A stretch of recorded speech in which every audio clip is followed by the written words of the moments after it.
You know, be my language. Oh, no, now we live. You know, be my language. How the How way am I I'm still up? Let me make sure I'm right, man. We on the late show tonight, man. The late show. We already got some freezing going on. It's Hey, freezing outside. Ain't no telling what's gonna happen. hell, had we started on time, shit, my power went through. Ah, for real? Man, what? They was out there working on some. When I was on the way back, they was working on some shit on the road right there. I was like, I hope my Wi-Fi on. Man, we live. We live, man. Hey, we got a lot to get into tonight, man. I still feel like my camera's dark. I don't got time to mess with the settings. We got a lot to get into tonight, man. The sports world going crazy. We got a lot of stories to cover. Hey, LBJ, the king is back. The Lakers still killing shit. I just got one question for you, man. What's that? You ready? Let's do it.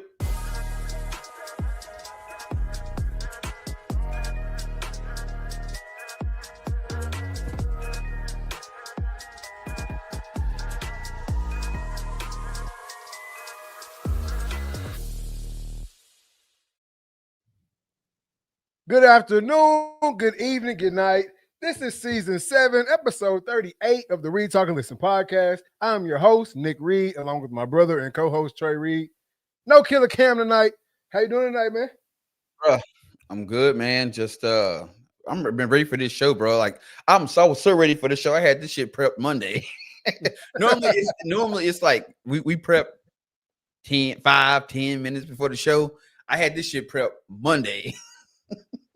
Hey, there's a lot going on, a lot to talk about. It's been a lot of stuff going on over the weekend. Obviously, the biggest news in sports right now, Lane Kiffin's decision to leave Ole Miss, go to LSU.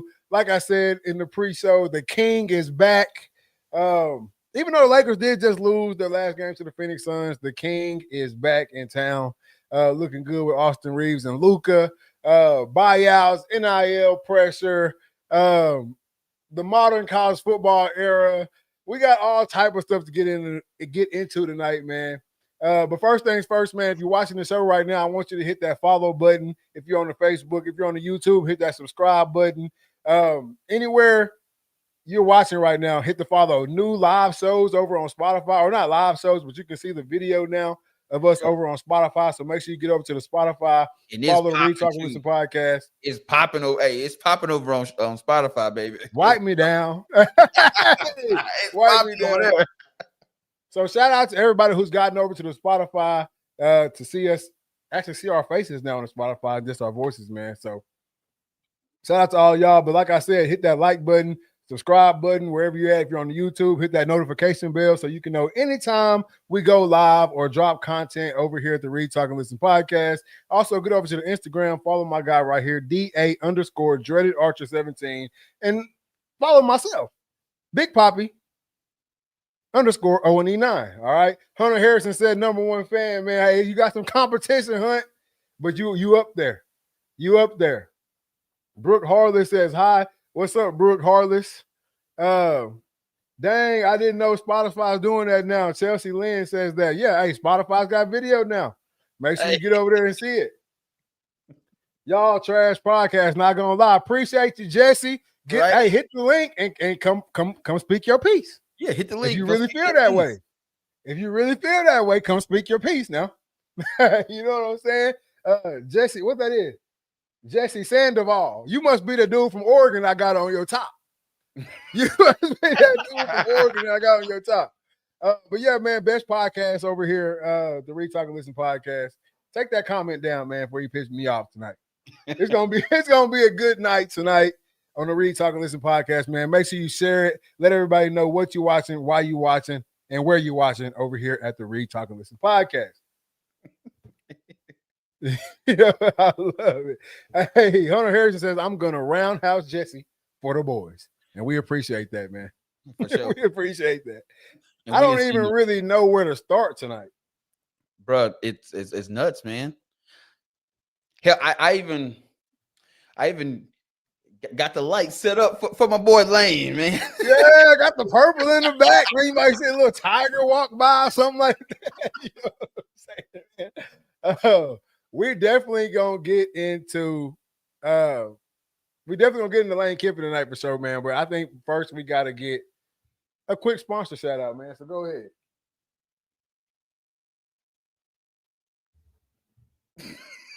Go.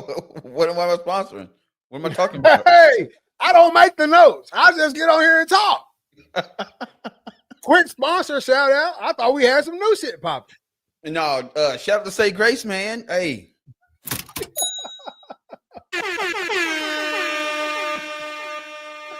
Hey, no. Say Grace, home cooked meals and desserts has opened this week. Soft opening. Soft opening on Tuesday. Open again today, man. Plenty of people coming in and out the door. Food smells amazing throughout the entire office. Everything is going the way it should be going right now at Say Grace, man. So shout out to our sister Tristan Reed over at Say Grace, man. If you live in the Texarkana area and you haven't had the food, make sure you get over there and try the food, man. I promise you, you will not be disappointed. All right, these recipes have been passed down. Thurston, Williams, Reed. The recipes are endless. All right, so make sure y'all get over there and try some of that, man. Some good Southern cooking, some good Southern food, Southern cuisine, may I say.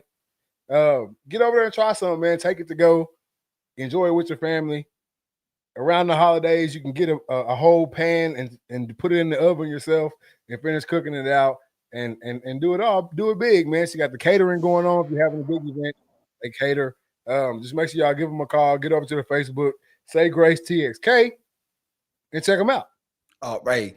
I kind of had a little tear in my eye, man. I walked over there. I'm like, man, good gracious, man. Like it just because I remember when it was getting started, I'm like, let's see where this go. And you walk in, you got people standing around, man. The food smelling good, Frito pie good, the butter cake. Now the butter cake is for us is normally out of season. We get one a year. We get one butter cake a year, but now, you know what I'm saying? We didn't. It was a family thing. Now we didn't put it out to the world. You know what I'm saying? So I'm super proud of her, man. Keep it up. If you're over there, you know, swing by, Say Grace, grab a plate, take it home to your family, man. I promise you, you're gonna enjoy it, man. No doubt, man. No doubt. Boy,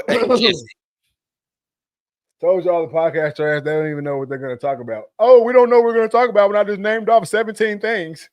But anyway, don't click on Jesse no more. We're done with Jesse. Jesse college football. Go ahead. What'd you say? No. Like, Jesse probably one of them cats. He's to pop up in the background. Yeah, in the early Jesse, days. that's all right, Jesse. You all right, Jesse. You all right in my book with your lame ass. But anyway, college football is on fire this week. All right, we got coaches moving around, players moving around. You see the hat tonight, man. I'm rocking my ponies tonight, even though disappointing weekend for the ponies. Bro, let me down. I don't watch many day games, but I was watching that when I was like, come on, man. Came back in a tough game against Cal. It shouldn't have been a tough game, but it was. Came back in the second half to take the lead, scored too early, gave Cal plenty of time to march down the field and score the game-winning touchdown. Win that game, you go to the ACC championship, you win the ACC championship, and you possibly go in the playoffs. Well, if they win the ACC, they get in. Exactly. So it was a sucky moment watching that game. I know I talked trash about the ponies early in the season. I was like, I don't know if we got what it takes to repeat a season like we had last year after watching that game against A&M Commerce, or I guess East Texas University, or whatever they're calling themselves now. But against Texas A&M Commerce, I didn't think we played very well. I thought we turned the ball over too many times. And that kind of happened in this game too, right? Yep. Early turnovers, early, or I guess a step behind by the defense in that first half. We come back and score, I think, 21 or 31 unanswered in the back end, but just not enough to seal the deal. No, man, it's normally early in the games, man. Like if you ever played in those type of games, when a team you're supposed to beat, whenever they get those 1 or 2 scores up ahead of you, even when you come back, it's always those 1 or 2 scores that bite you in the butt. No doubt. But shout out to the freshman quarterback from Cal. He did his thing. You can't deny good football. You know what I'm saying? You never disrespect good football. So he did his thing, man. Shout out to him. I just wish we could have brought it home. I Yeah, just wish we could have brought it home. but hey, that's been college football though, man. Like Thanksgiving weekend, man, we got a like I say, anybody that keeps saying that college football is ruined, is dead, it's this, that, and the third, bro, you tripping, bro. I believe this is the third year of NIL now. Yeah.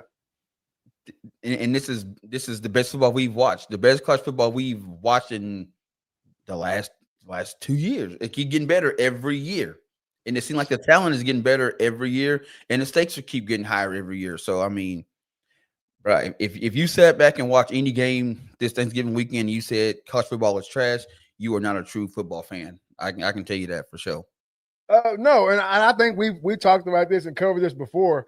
Anybody who's saying that college football is dead or they don't like the new NIL landscape of college football and anything are really just haters of the players, because now the players possibly making more money than you do at that 9 to 5 that you got to wake up and go clock into every single day.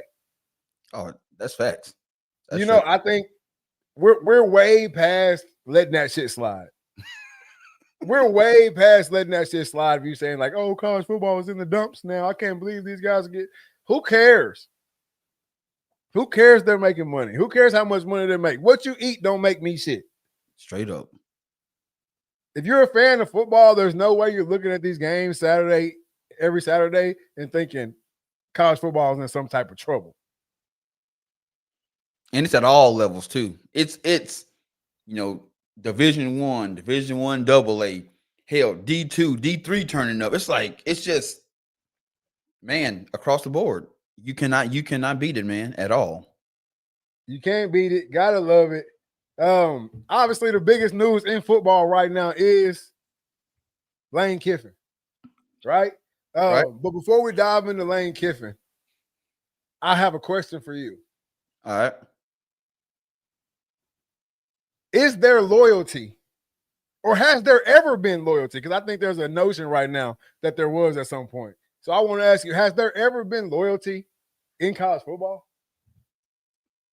Yes, I think at one point in time there was loyalty, and I think it was when, I mean, let's just keep it a buck. When the money wasn't so high, you know what I'm saying? When coaches were all getting paid about the same, and it was more about the, having a dynasty, having a historic program. You was getting a coach at one of the legendary schools. Yeah, you had loyalty. Guys would, I'll stay here to keep building this program, because it took you a long ass time to build a program. So you kind of had that loyalty. But now, shit, no, ain't no loyalty in this game no more. There's not, and it shouldn't be. One, for me, it never should have been. It is a job. It's a job, straight up. What up, Percy? What up, Pers? Hey, man, appreciate it, big dog. For sure. Hey, I don't even think there was loyalty then, because what coach was at one of these powerhouse programs that they built wasn't getting a bag alongside it?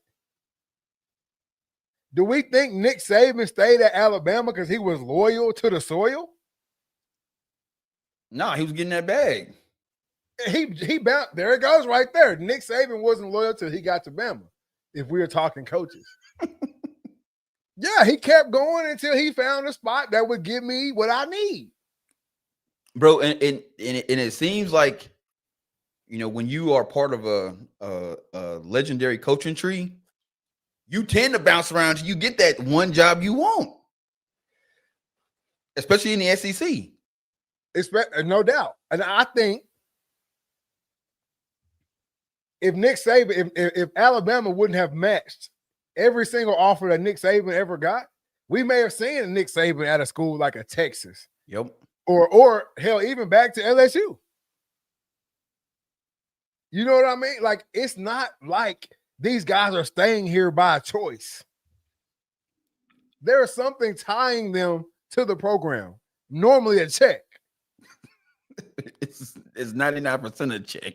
99% a check. But now that the kids can get a check And so now they're bouncing around school to school, which not all of them are, but some kids are bouncing around from school to school. Oh, there's no loyalty.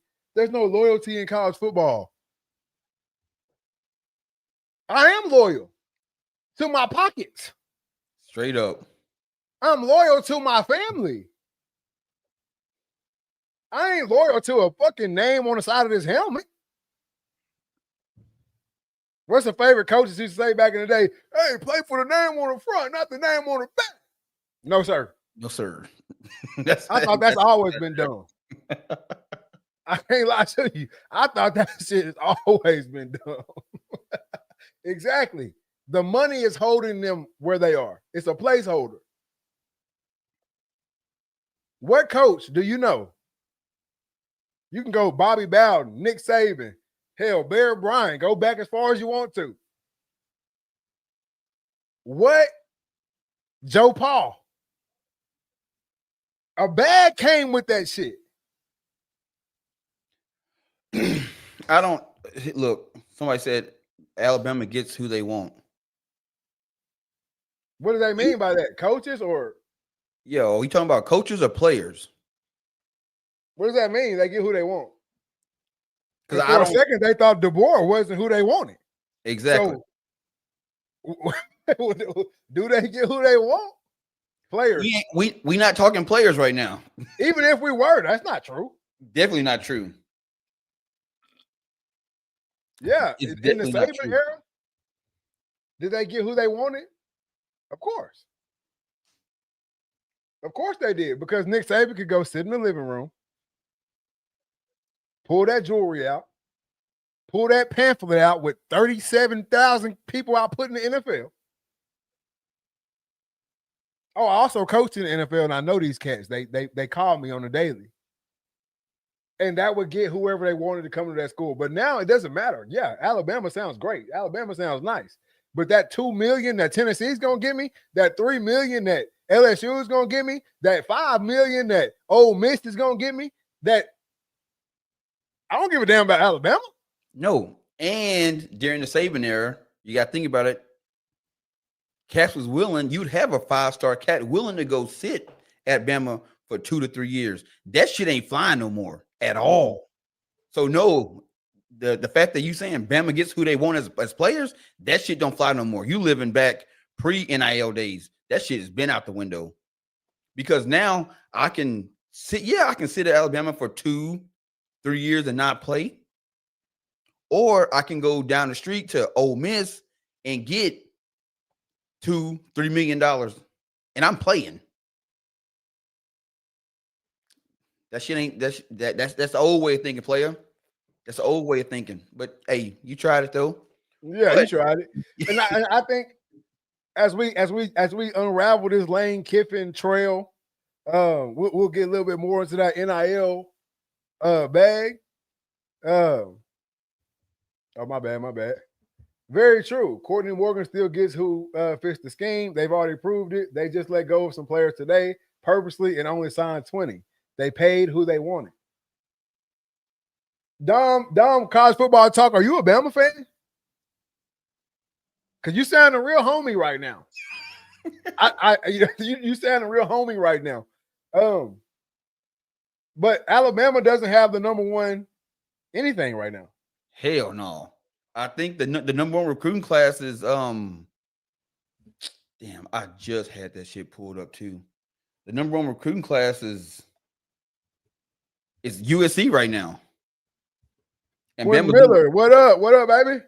Yeah, right now you got USC sitting at with they got 35 commits, 1 5-star, 21 4-stars, 13 3-stars. Oregon got 4 5-stars, 12 4-stars, and 5 3-stars with 21 commits. Notre Dame got 27 commits with 4 5-stars, 19 4-stars, and 4 3-stars. And Bama sitting at 4 with 20 commits, 4 5-stars, and 9 4-stars. No, so I'm not knocking Alabama's recruiting tactics or none of that shit though. You know what I mean? Like I think they do. Obviously, they do fine. Yeah, obviously they do fine in recruiting. I just think the days of them getting the Derrick Henrys, the days of them getting Jalen Milroe, hell, Tua, Jalen. I just think those days are kind of behind them. No, I don't think those days of them getting them kind of players are over. I think the days of them having multiples of those players are over. Because you got to think. That's what I mean. You got Jalen Milroe who backs up somebody. You know what I'm saying? You got Derrick Henry who backs up for a second. Now he's the guy. You know what I mean? Like they went Mark Ingram.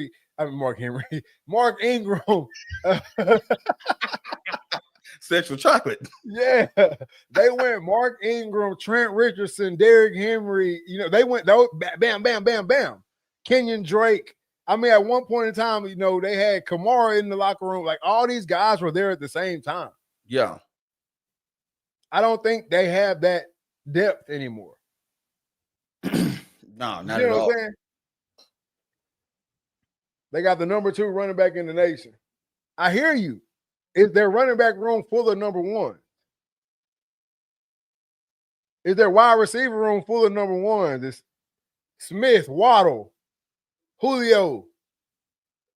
Are they filling their locker room with all those caliber guys every time? When they had their boy Sweet Feet on the D-line, like they don't have those guys anymore. Mm-mm. Are they a nice cohesive unit at the time right now? I think so.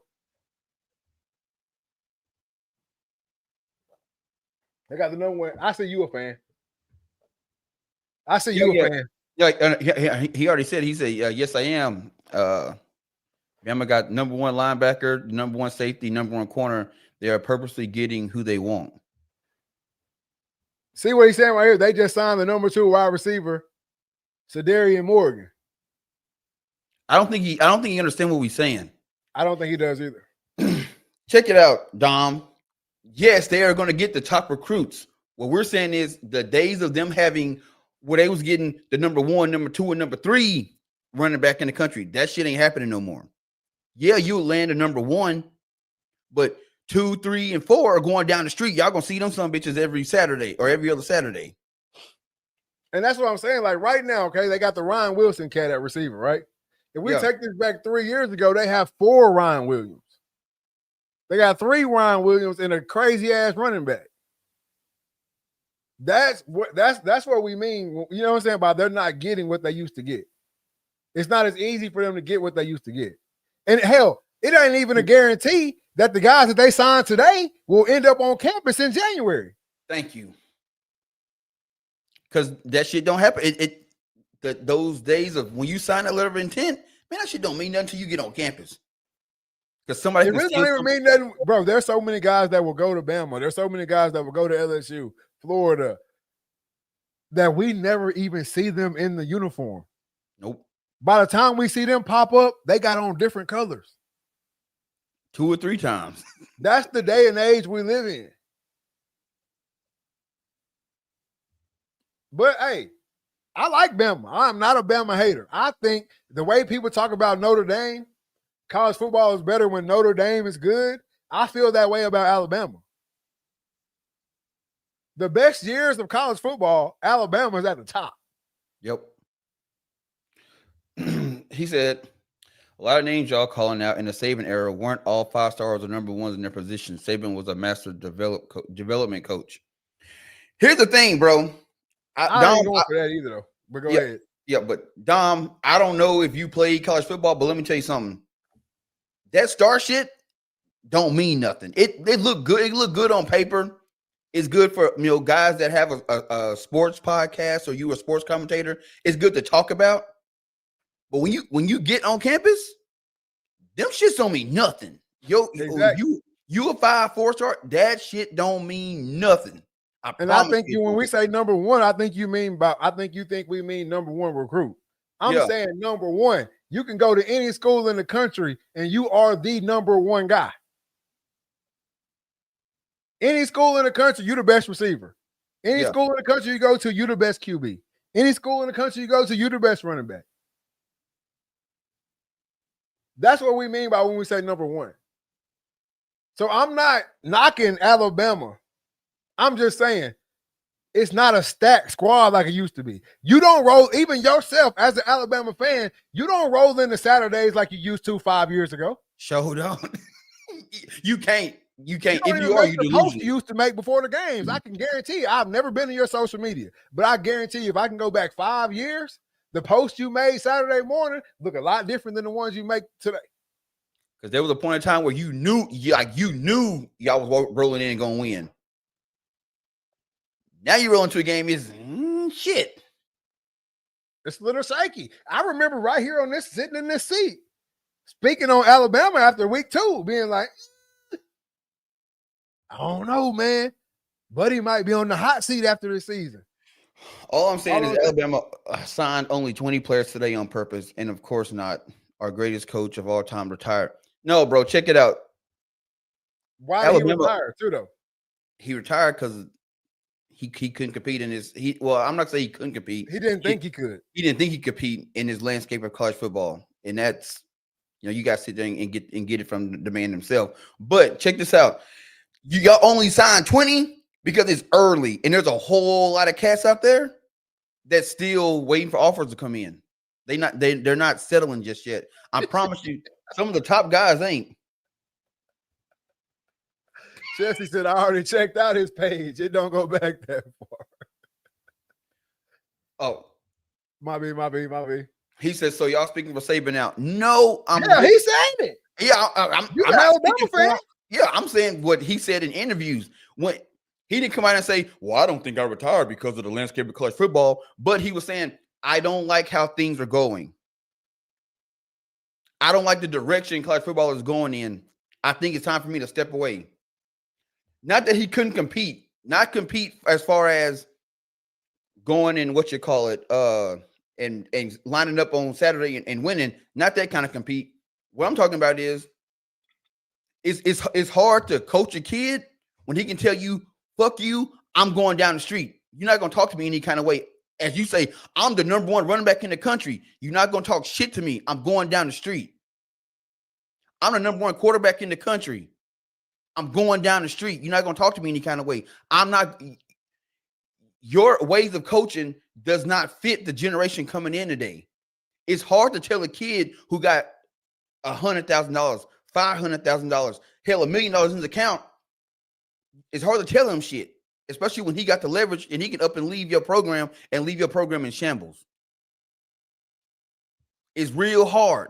So for a coach like Nick Saban and his coaching style, no, the NIL landscape does not fit his coaching style. Therefore, it's time for me to step back.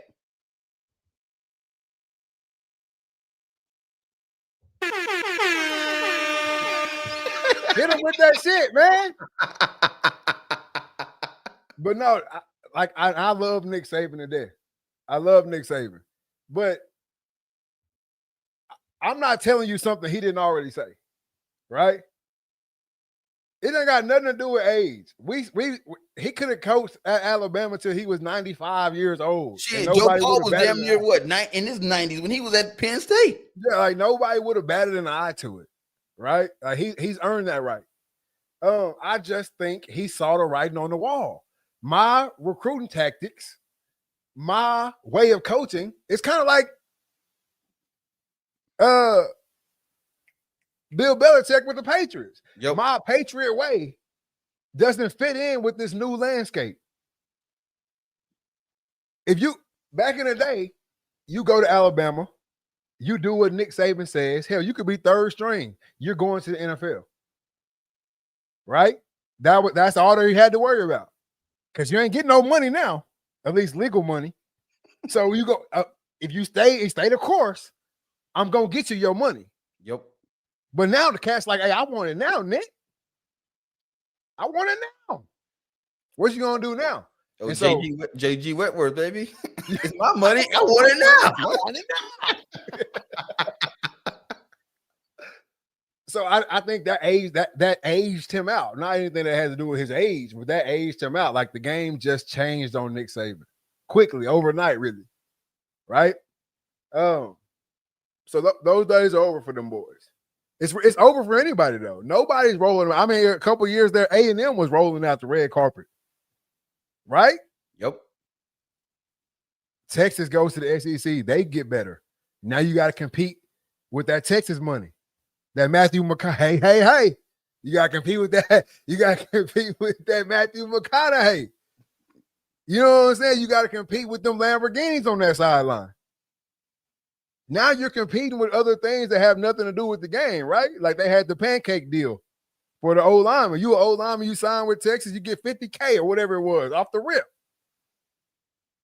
Nick Saban come walking into your house, offering you 4 years into the future.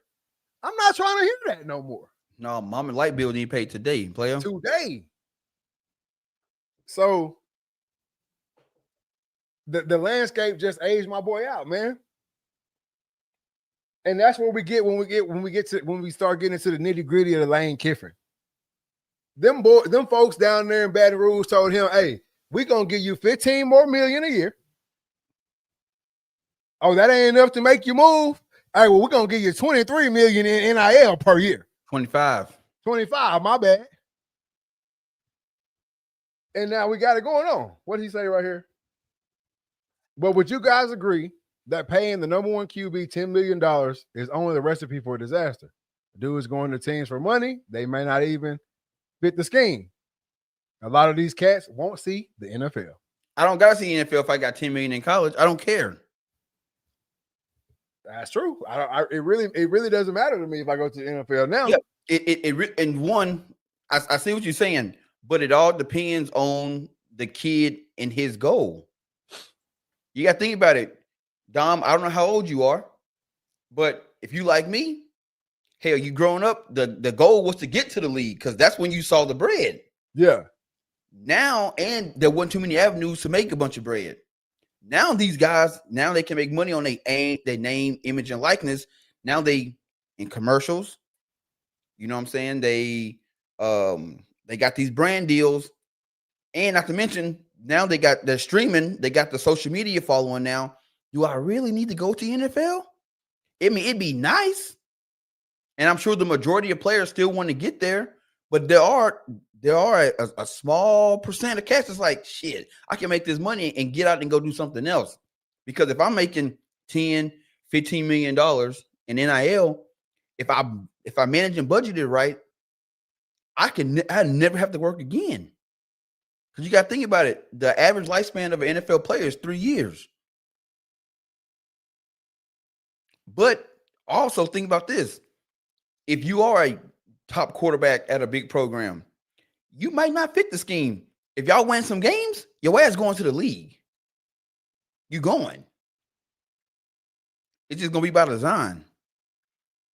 But no, hell, if a kid is worth $10 million, give it to him.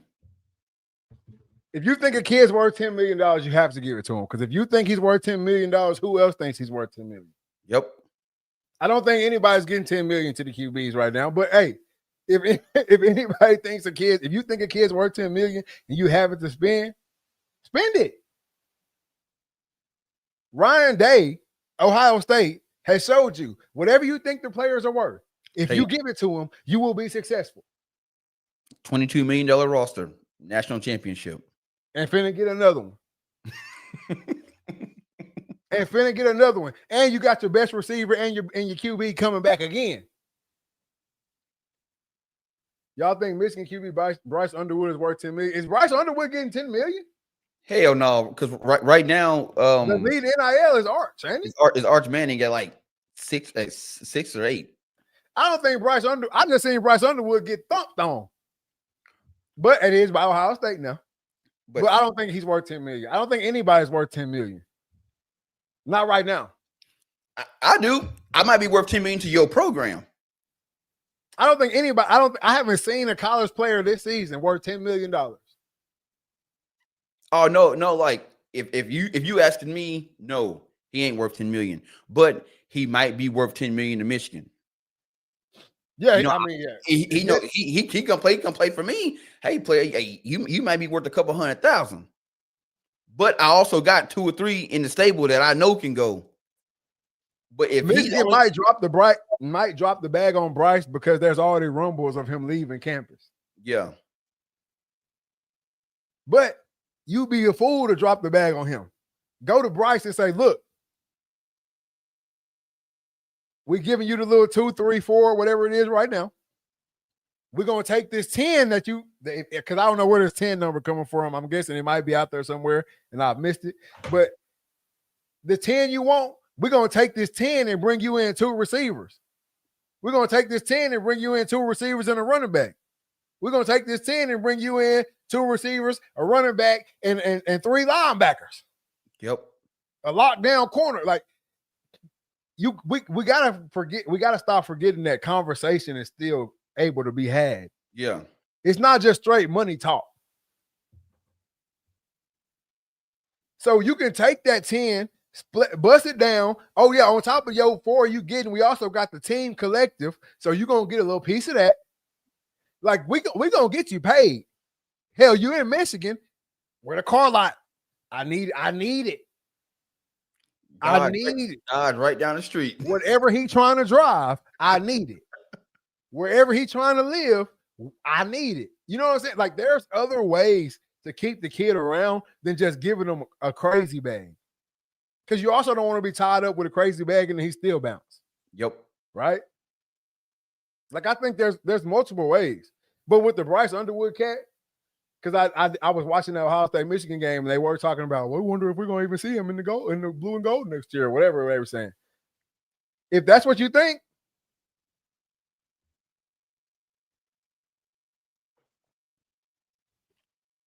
make the deal right. You know what I'm saying? Like if that's what you think, make the deal right. Like, bro, we bringing in this guy. We're gonna be national championship contenders next year, and you're gonna get paid. And I think you get a kid to stay like that. A&M, to me, A&M right now is doing it right with the recruiting. I done seen some of the cats that they recruiting live in action. Yeah, oh yeah. The running back, the running back they just signed from Carthage. I didn't watch him play the last 4 years. and the boy is the truth. The boy is the truth. I think they might have a little, you know what I'm saying? They might have some shit cooking right now. But I still think in my heart of hearts, the way to get a kid to your program is winning. I still think that. Like we still haven't gotten away from the basics of the shit. Yep. Hunter Harrison says, like that kid from Carthage. Exactly. Hell, they got the DN from Carthage too. And a cornerback. They got a corner too. Yeah, do they still have Emmitt Smith's son? Yes. Yes, because I remember I was watching the game and I was like, hey, he gotta be like 26, 27 years old. I remember he signed with Stanford in what? 2000 and 2020? And I looked it up, and then he had I'll say he got a medical red shirt, and then he got the COVID year. And if you got one of them COVID years, shit, you can play till you 28, 29 years old. Hey, that's another way you get cats. Is Emmitt Smith's son a good running back? Yeah, sure. Is Emmitt Smith's son a way to get more recruits? Hell yeah. Well, we got Emmitt Smith's son. It don't matter what he do. Man, we got Emmitt Smith's son. And come on down. And during your recruiting visit, Emmitt just might be in the house. Come on now. He just might be in the house. Let's be honest. You think Syracuse just signed a rapper? Syracuse just signed a fucking rapper to their team. Is he good at football? Maybe. Do he got fans? Hell yeah. You know what I mean? Like, I love this college landscape. Man, bro, what? Vandy just flipped Jerry Curtis from Georgia. What y'all think Chris Henry gonna do? Chris Henry Jr. he's already going to Ohio State. He committed this morning. Hey, the Georgia Vandy flip is crazy. I'm not gonna lie. The Georgia Vandy flip is crazy.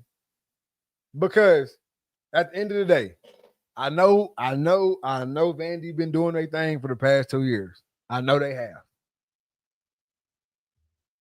But that shit ain't going nowhere fast. I hate to say it, you're not gonna get because now you got this cat, he flipped over there, right? Yeah.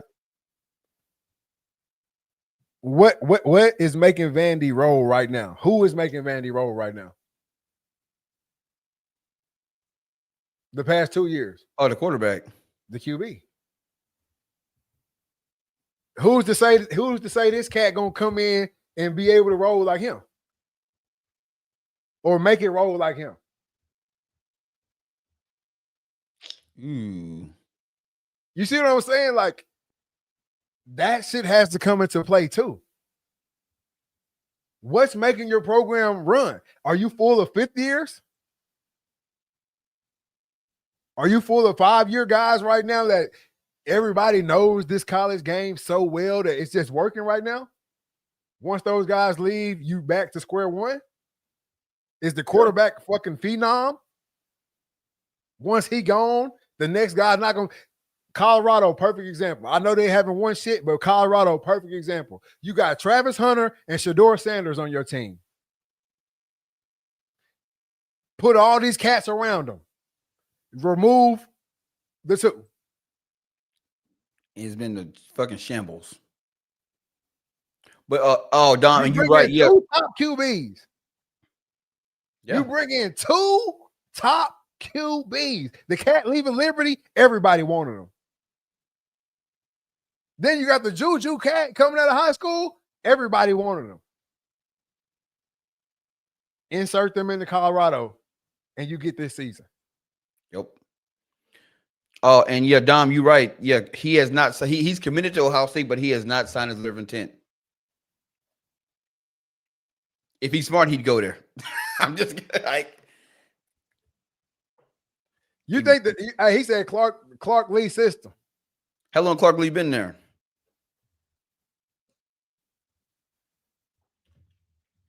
Bro, you have not turned your TV on one time and seen anybody say Clark Lee. So let's see. Oh, Clark Lee has been at Vanderbilt since 2021.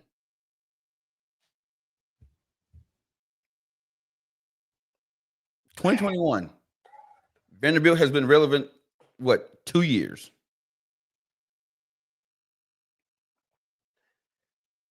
It's the QB, bro.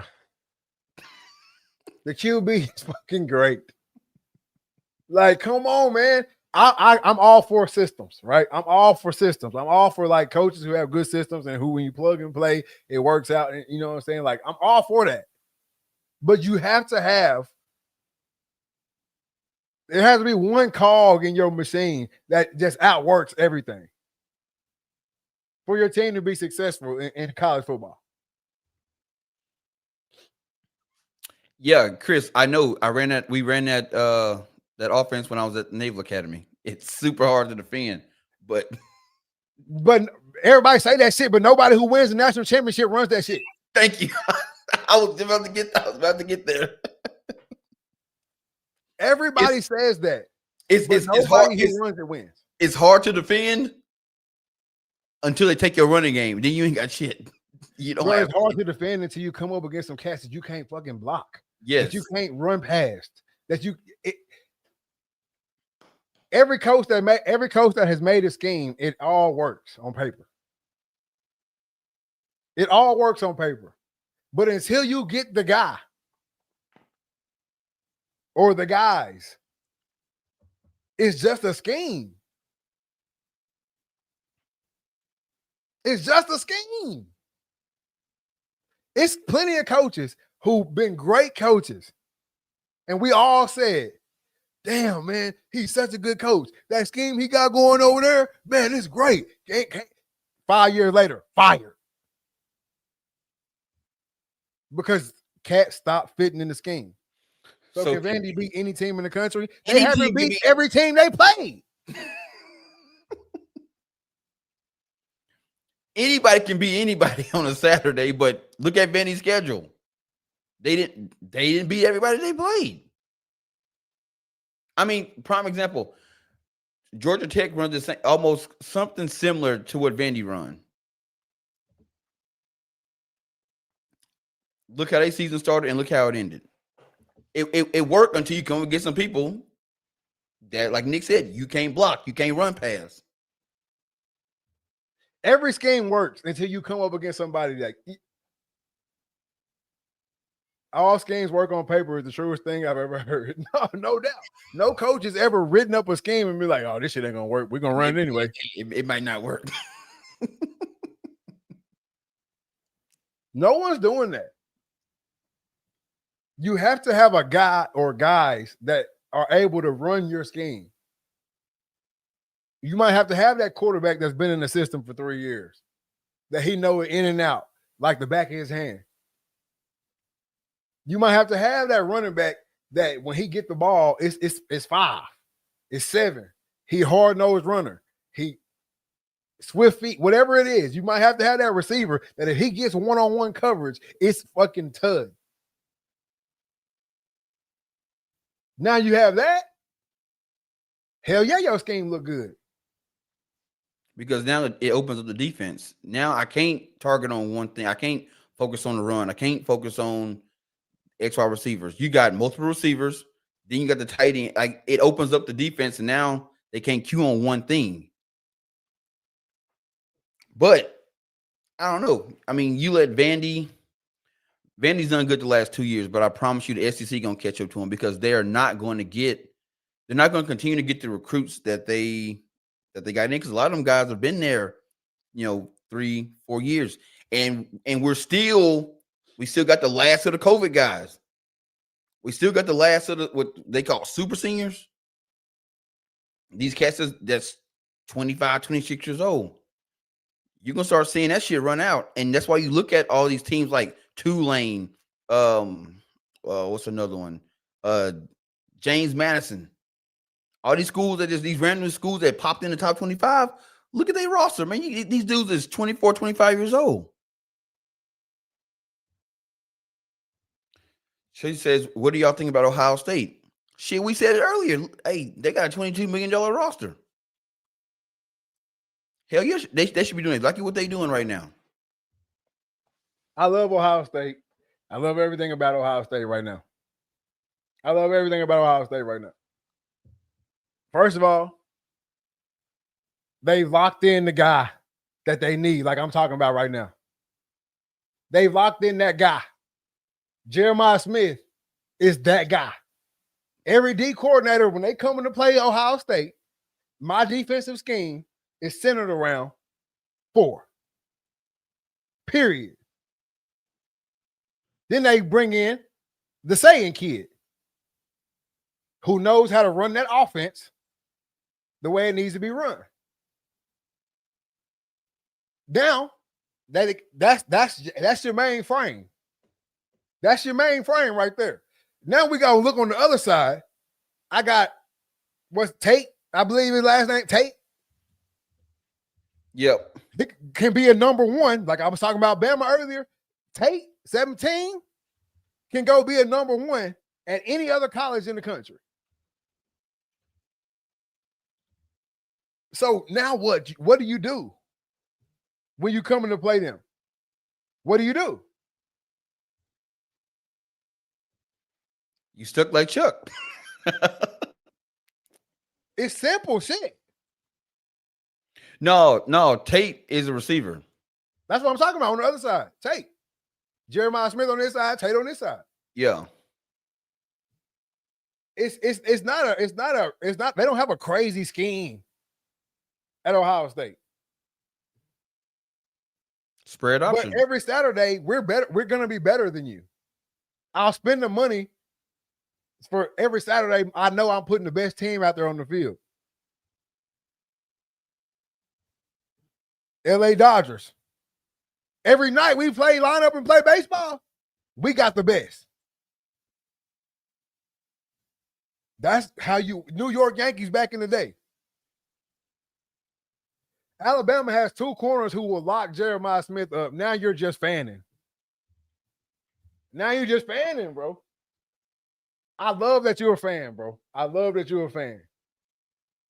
And you're supposed to rock with your team. You're really a definition of a fan. You're supposed to rock with your team over whatever. I love that. But you're lying to yourself. Yeah. Hell, Alabama ain't locked up everybody they played. I guess them two corners couldn't lock up nobody at Florida State because they lost to Florida State this season. So I guess they could had a field day on your ass.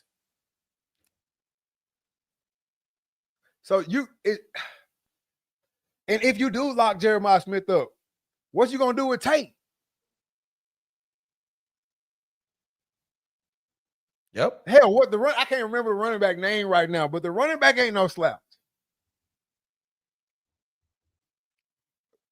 FSU is the only narrative y'all can go to. Man, oh my God. Now I gotta pull out my phone. I didn't even want to go do all this shit.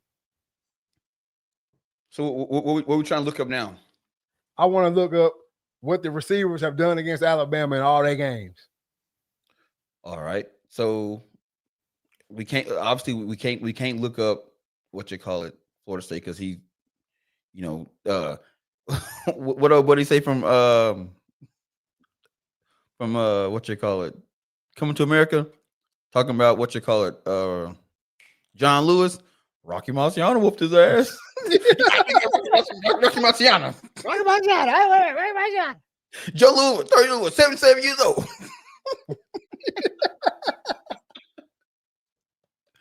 All right, I'm just gonna go to let's look at South Carolina because they won that one 29-22. So let's see. That was all. Yeah, the quarterback had 222 yards passing. 18 for 32, one touchdown, one interception. But the receivers, the lead receiver had well, shit, your D-line definitely ain't stopping nobody. Georgia ran for 12 carries, 119 on your ass.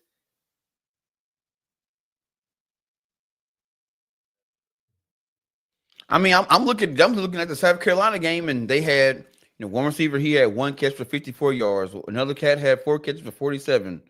Jaden Sellers had 3 catches for 38. Braden Hunt had 3 catches for 29. Davion Murphy had 3 catches for 20 yards. I mean, they had a bunch of receivers just catching, but I don't know if South Carolina got a top receiver. What team have they played that's had a top receiver that's been locked down? None of the teams they play had a top receiver. What happened to Oklahoma? Y'all lost Oklahoma. Hell, they can't stop nobody from running the ball. Hell, damn near every running back got over 100 yards on their ass. Josh Kuvas had 6 catches for 80 yards, 1 touchdown. No receiver. I will give him this. No receiver has had a crazy game. No. But they've had almost every team has like 7 cats with 50 yards. He said, "Why can't he hear us? We talking." Who said they can't hear us? Dom. I don't know why you can't hear us. You need to listen though. But, I don't know why you can't hear us. Yeah, I mean, I'll give it to him. No receiver has had a crazy game, but I'm with Nick. Y'all's fucking running game is y'all running defense is god awful.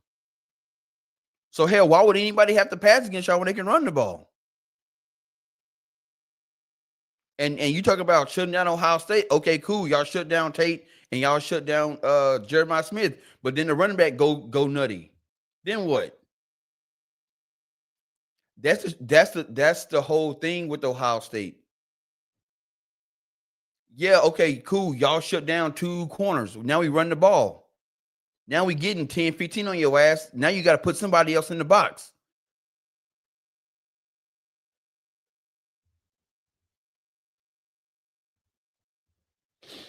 So that's why I hate the swarm defense. It doesn't stop the run like they claim. They ain't stopping the run like they claim. They ain't stopping the run because they don't have those guys no more. Like I was trying to tell this cat the whole podcast.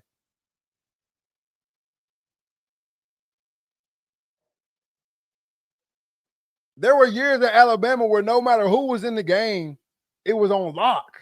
You don't have that no more. It's not shitting on Alabama. It's just keeping it a buck. But to sit here and say that Alabama is going to lock down Jeremiah Smith is really insane. That's all I'm saying. It's really insane. But we might get a chance to see that. I don't think we will.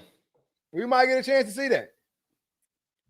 Because what's their route to the tournament? I mean, to the championship.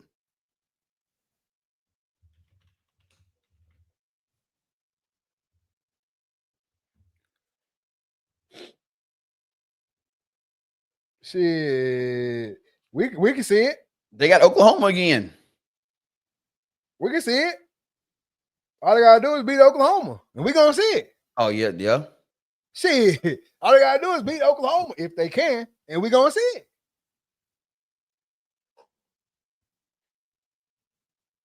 We gonna get it in prime time, and after that game, please come back. No, because if Alabama wins, oh no, never mind. It doesn't work like that anymore. I'm gonna say if Alabama wins the national championship, I mean not national, but the SEC championship, wouldn't they get the Georgia spot? But as they said, the championship don't matter no more. Well, yeah, it's not supposed to hurt you. Yeah, it's not supposed to hurt you. So the way it's set right now should be the way we roll into it. Should be. But there's a potential chance that Alabama gets that bye for being conference champion. Right? I don't know if your conference championship game cannot hurt you,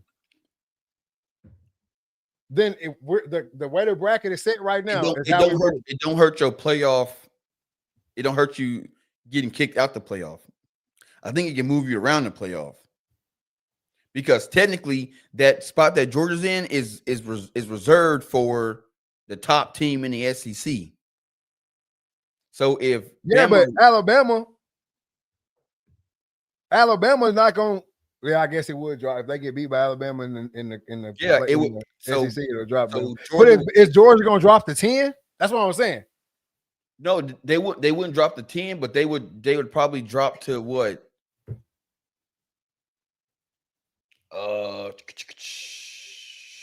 They would probably drop to at least 5. And Alabama gonna go to 4? And Alabama go to 3. Yeah, why Alabama. The hell would they go to 3? I mean, no. Alabama would go to 4.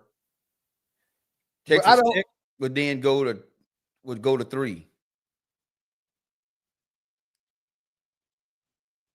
I think that's how it would work.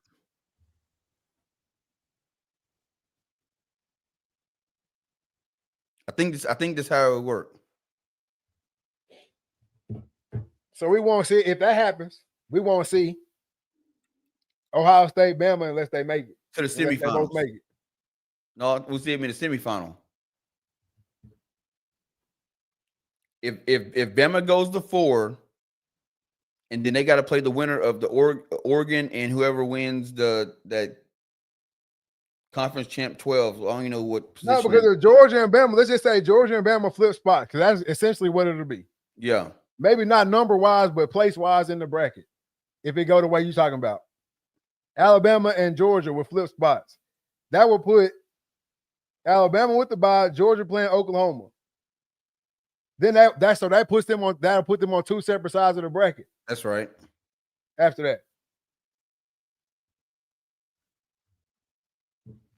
Because I have Georgia or I have Alabama sitting there with the bye waiting on Ole Miss and probably going to be Tulane. Waiting on the winner of that game. And then the winner of that game is going to play the winner of Indiana and whoever wins out of Notre Dame and A&M. And so they'll go down and Ohio State will go play the winner of the Oklahoma, Georgia. And if they win, they'll go play the winner of Tech and Oregon and the other conference championship, ACC conference championship. Ty Sheldon said, let me speak. It's SEC against the world. I'm Big 10 out. I ain't gonna lie to you. Because I'm riding with Ohio State. So I'm Big 10 out. I'm riding with Ohio State till the wheels fall off. Hey, Ty, hit that link.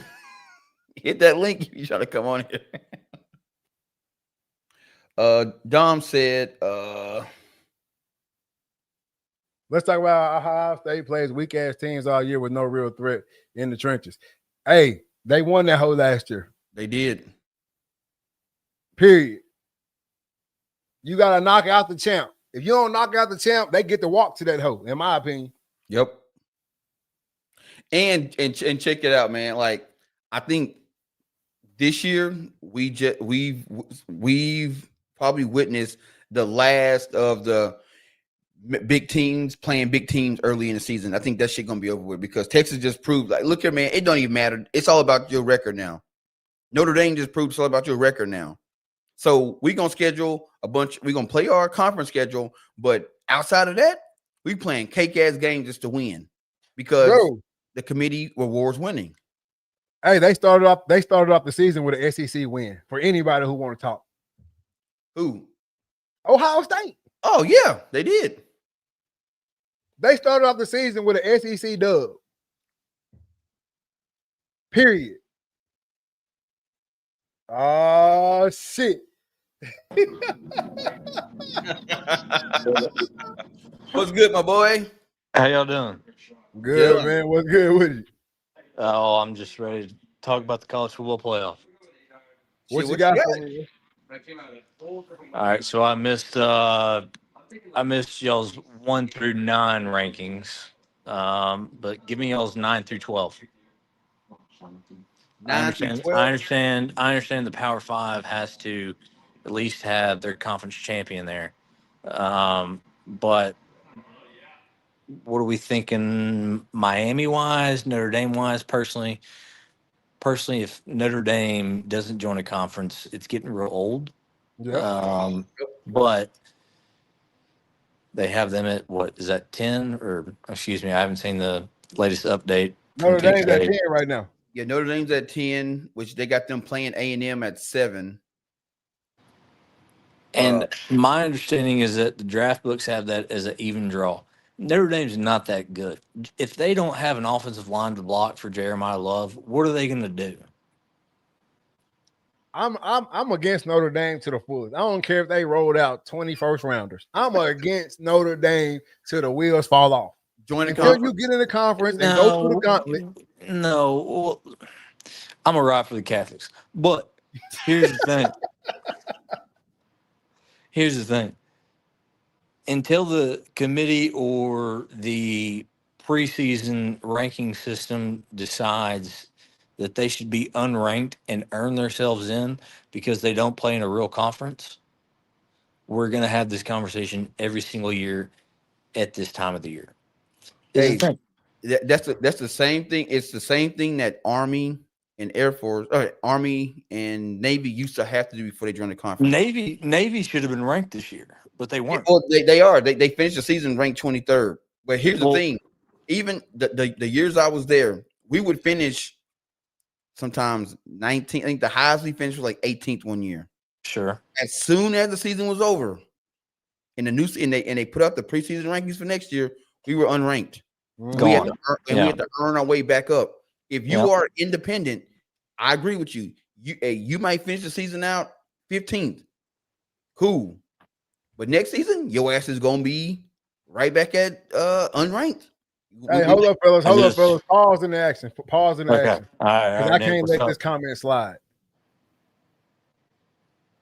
Texas been carrying SEC shit since they got in there. So don't say a Big 12 dub. I ain't trying to hear that. Texas been tearing y'all ass up since they got in there. I'm sorry. What is he referencing to? Because I said that Ohio State started off the season with an SEC dub. He said that's a Big 12 dub, and it was 14-7. Yeah, brother. Hey, let me talk to you for a second. Let me break it down from a fundamental standpoint. All right. Y'all rolled out there first season of the game. Arch Manning didn't know his way from east to west, left to right, north to south. All right. Y'all lost, what, 14-7? Was that 14-7, y'all? Yeah, 14-7. I thought it was. I didn't know that. I didn't think that was a score, but maybe it was 17-7. Whatever it may be, it was a pretty close game. What has Ohio State done? As a SEC homer, like as a SEC guy, what have they done? Beat the piss out of everybody that has come in front of them. That's it. What has Texas done? Lost to Florida. Who else they lose to? Georgia. Georgia. Okay, Georgia's fucking own them. If you can't play with Georgia, bro, you can't play with nobody in the SEC. I'm sorry. Georgia and Alabama have won 11 of the last 12 SEC championships. All right, because Georgia and Alabama are playing for that SEC championship. Today is Wednesday. They're playing for it on Saturday. All right, 11 of the last 12 SEC champions have been Alabama or Georgia. If you can't play with them, you can't play with anybody else in the SEC. I don't care what your fucking record is. You don't deserve to be in the. You don't deserve to be in the college football playoff. All right. I had to listen to a relative last week at Thanksgiving. He was a Houston guy. He tried to tell me, "Hey, Texas deserves to be in." Don't care. Don't care. Do not care. All right. Hey, I will say this. I'm not a Texas fan. You see what's on the hat. But I am not a Texas fan, but I will say this. Texas did what could nobody else do this season. Yep. In the ACC. That's beat A&M. So A&M played the weakest. It don't matter. I am not trying to hear that. Anybody besides Alabama and Georgia, y'all try to say they shit was weak, but they in y'all conference that y'all look every year. And running y'all shit. They running y'all shit. It's a real shame that SMU lost to California last week. It is a real shame. I ain't gonna lie. We started the show off with that. We ain't got. My goodness, I was shivering in my timbers. I was shivering in my timbers when we lost him last week. He said, "Last 12, you must don't know LSU." All I'm saying is you ain't got to play Alabama or Georgia to run that hoe. Because really, what if they would have played them and beat them? We didn't see A&M beat You know Alabama. What's crazy, Nick? You know what's crazy? What's up? You're arguing for a conference that isn't going to be in the playoff whatsoever. Because when Duke beats Virginia this week, none of y'all are going to be in. I'm not arguing for the ACC. I'm telling you that the SEC. Time out. I think we all talking about some different shit. Maybe so. I'm sorry. I'm not arguing for the ACC. I'm not arguing for the ACC. All right, hold on, Ty. So what we were arguing was, old buddy said that Ohio State's win against Texas shouldn't count as a SEC win. It's a Big 12 win. What Nick was saying is Texas has come into the Big 12 and has made a splash. SEC. This has come to the SEC and made a splash. A&M has come into the SEC and they've made a splash. Y'all are talking to the wrong guy. I will never argue in the favor of A&M. No, I don't know if we can cuss on this thing. Yeah, go ahead. Faggots. No, you can't say that. Oh shit! My bad. No, but my bad, boy. Yeah, you can't say that. Okay, I'm sorry. Fake agricultural farmers, you know. but check it out though. Ohio State, they still won a SEC game, regardless of if they did or not. They beat a top-ranked SEC team. It's just like getting credit for beating Mississippi State. But what did rankings matter? They beat a top-ranked SEC team. What do preseason rankings matter? No, listen to what we're saying. Yeah, I hear you. Come on, Trey. Who was the last one standing last year from y'all? Yeah, but check it though. You could take, for example, Notre Dame. Sure. Notre Dame beat up on Arkansas, and that's how they got up. How they boosted them up in the rankings because they count Arkansas. Oh, hold up now. That's hey. They were also Catholic. Hey, don't mention Arkansas too loud, my boy. Listen what I'm saying. We beat Louisville, 6th ranked team in the country at home tonight. What's up? Notre Dame beat Arkansas. That win is gonna boost them up because they beat a SEC team. The SEC is the conference to beat. If you're a team in the SEC, regardless if you were a Kentucky, if you were Mississippi State. What you call it, Mississippi State? Are you kidding me? Shout out to the Pirates. Shout out to Mike Leach. If a team in another conference come in and beat one of those teams, they're gonna say we got an SEC win and they're gonna get boosted up in the rankings. That's just how it go. So absolutely. Ohio State, yes, it means more. Yeah, it means more. So Ohio State came in and beat Texas, who's a SEC team, in the beginning of the season. I don't give a shit what nobody say. They beat them. Absolutely. And Texas came in and knocked off top dog. I just don't want to hear nothing about Texas beat A&M at the end of the year, and they deserve to be in. I had to listen to a relative at Thanksgiving last week. Sorry, but when you look at other people's resume, they do deserve to be in because look at it. How the hell did Notre? I don't think they deserve to be in. Listen, the stain on their shirt too deep. If you put Notre Dame in, and you put Notre Dame's schedule up against Texas's, you gotta goddamn nose. Anyways, go ahead. You have an argument. I'm not saying you got to put them in, but you have an argument. I don't think they should be in. The stain on their shirt is Florida. Deep. Exactly. The stain Florida on their shirt is a 2-10 program, just like Arkansas. Yes, it doesn't matter. Exactly. No. And if Arkansas rolls into one of these places and beats a team like that, they stain gonna be too deep. If Arkansas would have beat A&M, if Arkansas would have beat Texas, hell, they'd beat anybody they played in that. All we would have needed. Hey, I'm sorry, Nick. Trevor's listening. Yeah, it was good. It was good. Hey, if Arkansas would have just had one more drive, we'd be the 9-3. I mean, we're the best 2-10 team in the fucking country. Bro, I feel bad for Arkansas because y'all always right there. If they had a 2-10 bowl, we'd beat the fuck out of here when we play. Trevor, yeah. All right, yeah. I'm glad y'all heard that. But look, man, Texas does not deserve to be in. Here's why. Excuse me. Because Arch Manning blows dick. No, I won't say that. I won't say that because I think Arch Manning deserves enough credit that he played good enough this year that he has to stay another year. All right. God. I think that was already part of the plan. I understand that was already part of the plan. But Texas doesn't deserve to be in, man. You know this. I agree. I say it's an argument for it, but I understand it. I mean, there's a mathematical argument behind it. I mean, if the stars align, they might get in, but guess what? They're going to get blown the fuck out by USF. Shit, that's crazy. Here's my thing because I got this in the notes too. Okay. Why is it in the FCS? No, FBS, right? No, FCS. FCS is UCF. Mm-hmm. It's P4, P5. Okay, so why is that in? I'm just gonna say Big D1. Why is that in Big D1? Why are we staying with this? We can't get it right when it comes to a playoff system. But then you look at the lower division, the FBS. They put 24 teams in, and it works out perfectly. You have no one arguing. Oh well, we didn't get in. Our top 24 get in, and then they play that shit out. Let's cut out. Yeah. No, you can still get that. You can still get money because now what you do is you set these games up. Boom, you get your 24 teams, your 8 teams, your top 8 seeds get a bye week.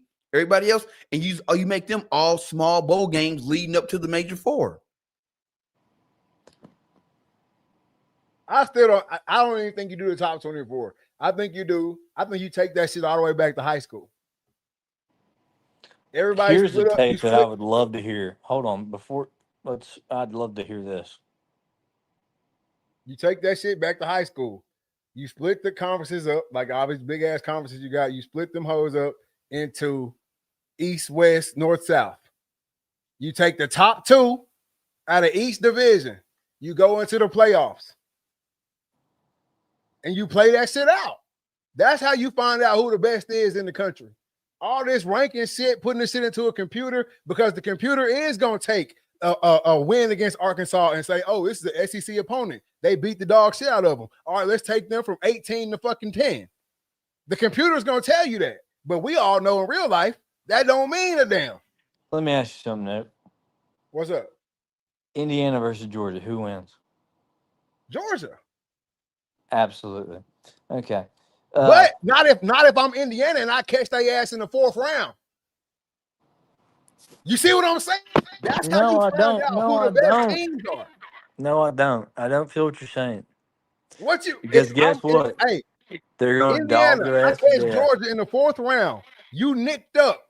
I'm fresh. Why would Indiana be fresh? They only get a bye to the second round. I'm just saying, I'm just giving a scenario. Not saying that they are that was what Well, would happen. sure, anybody against a 4th round freshed up person would struggle, but That's what I'm saying. That's why Texas Kirby high school Smart? football is the number Kirby one football Smart? in the country. Kirby Smart, you telling No, me he ain't schemed against his ass under the Nick Saban coaching tree? Come on. No, I'm not. I'm just saying. What he's saying is you get a true champion when you do it that way because you make everybody's earning a fucking like. All right, yeah, I You understand. get game I on top. see. Like, I see. you got to run the gambit. You have to. That's why You have to run it. when you look at Texas high school football, don't nobody argue a champion because it's a gauntlet. You playing 6 games. I see. I understand. Yeah. Yeah, I'm it's basically sorry. like we taking the best of the best, and we're gonna have another half a season for you to show us who the best is. I still think an SEC team would prevail. They ain't prevailed last year. They not gonna prevail this year. We're gonna have a Big Ten champion 2 years in a row. Man. So what we talking about?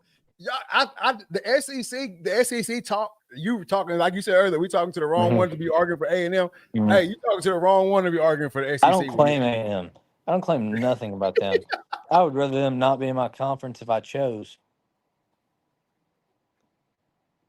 Hey fellas, let me go ahead and get out in front of this. I used an unfortunate word in your live stream to describe them. They are false farmers. My bad. I apologize. But didn't Arkansas used to be? Have they always been in the SEC, or wouldn't they in like the? Arkansas has never been nothing. Trey, you don't want to go down this road. No, I'm asking you. No, I'm asking you. Has Arkansas always been in the SEC? I mean, maybe back when they was in the Southwest Conference. Okay. Southwest Conference. We used to have Arkansas, Texas, A&M, all these Texas teams. I mean, if you want to talk about a true realignment, because we've been doing these realignment talks the last few years, realignment would just have us grouped in with the Texas teams. Yeah. It'd be Baylor, it'd be Texas, it'd be SMU, it would be A&M. What'd this person say? Arkansas needs to stick to track and field. Hello, Reed Buck. Why don't you go call an in-sales person tomorrow? Anyways. Oh yeah, shout out to Reed Buck for sitting those stars. I don't know what they for, but I appreciate apologize for commenting on that, fellas. But it would be Baylor, SMU, Arkansas, Texas, TCU, Oklahoma. There'd be things, when I still talk football with my grandfather, we have a lunch every Thursday at 1:00. And when he brings up the good old days, he doesn't bring up the days about Darren McFadden. He doesn't bring up the days about Matt Jones. He brings up Southwest Conference days. Jerry Jones. Exactly. Well, Jerry Jones did play in the Southwest Conference. I'm just bullshitting with you. But it'd be nice to have the feelings that my grandfather had about the Southwest Conference that I do about the current Southeastern Conference. Hey, Reed Buck, how you doing? No, I just think I'm not saying realign the conferences as like shout out Jason. That's funny as hell. I'm not saying realign as in like go back to the Southwest Conference and nothing like that. I'm saying realign as in like you got the SEC. Mm-hmm. They had it like it used to be cut in half. Instead of cutting it in half, cut it in fours. Right? Divisions. But so Arkansas gonna get the shit in the stick too, because they still gonna get looped in with A&M, Texas. So they still gonna be cooked. So our conference games would be Oklahoma, Missouri, Texas, and A&M. We'd go 0-4. That's what I'm saying. So you ain't gonna get in, but that's the same as now. Hey, Ryan Mallett was my favorite QB of all time. Shout out Ryan Mallett, Texarkana native, baby. Yeah, from the hometown. Shout out. All right, Ty, we got somebody else coming in. We got to kick you out, brother. That's fine. I've been talking gibberish anyways. Hey, don't believe in this Arkansas head coach. Later, brothers. Later, bro. We're gonna get to that. Who we got coming up next here? Chelsea.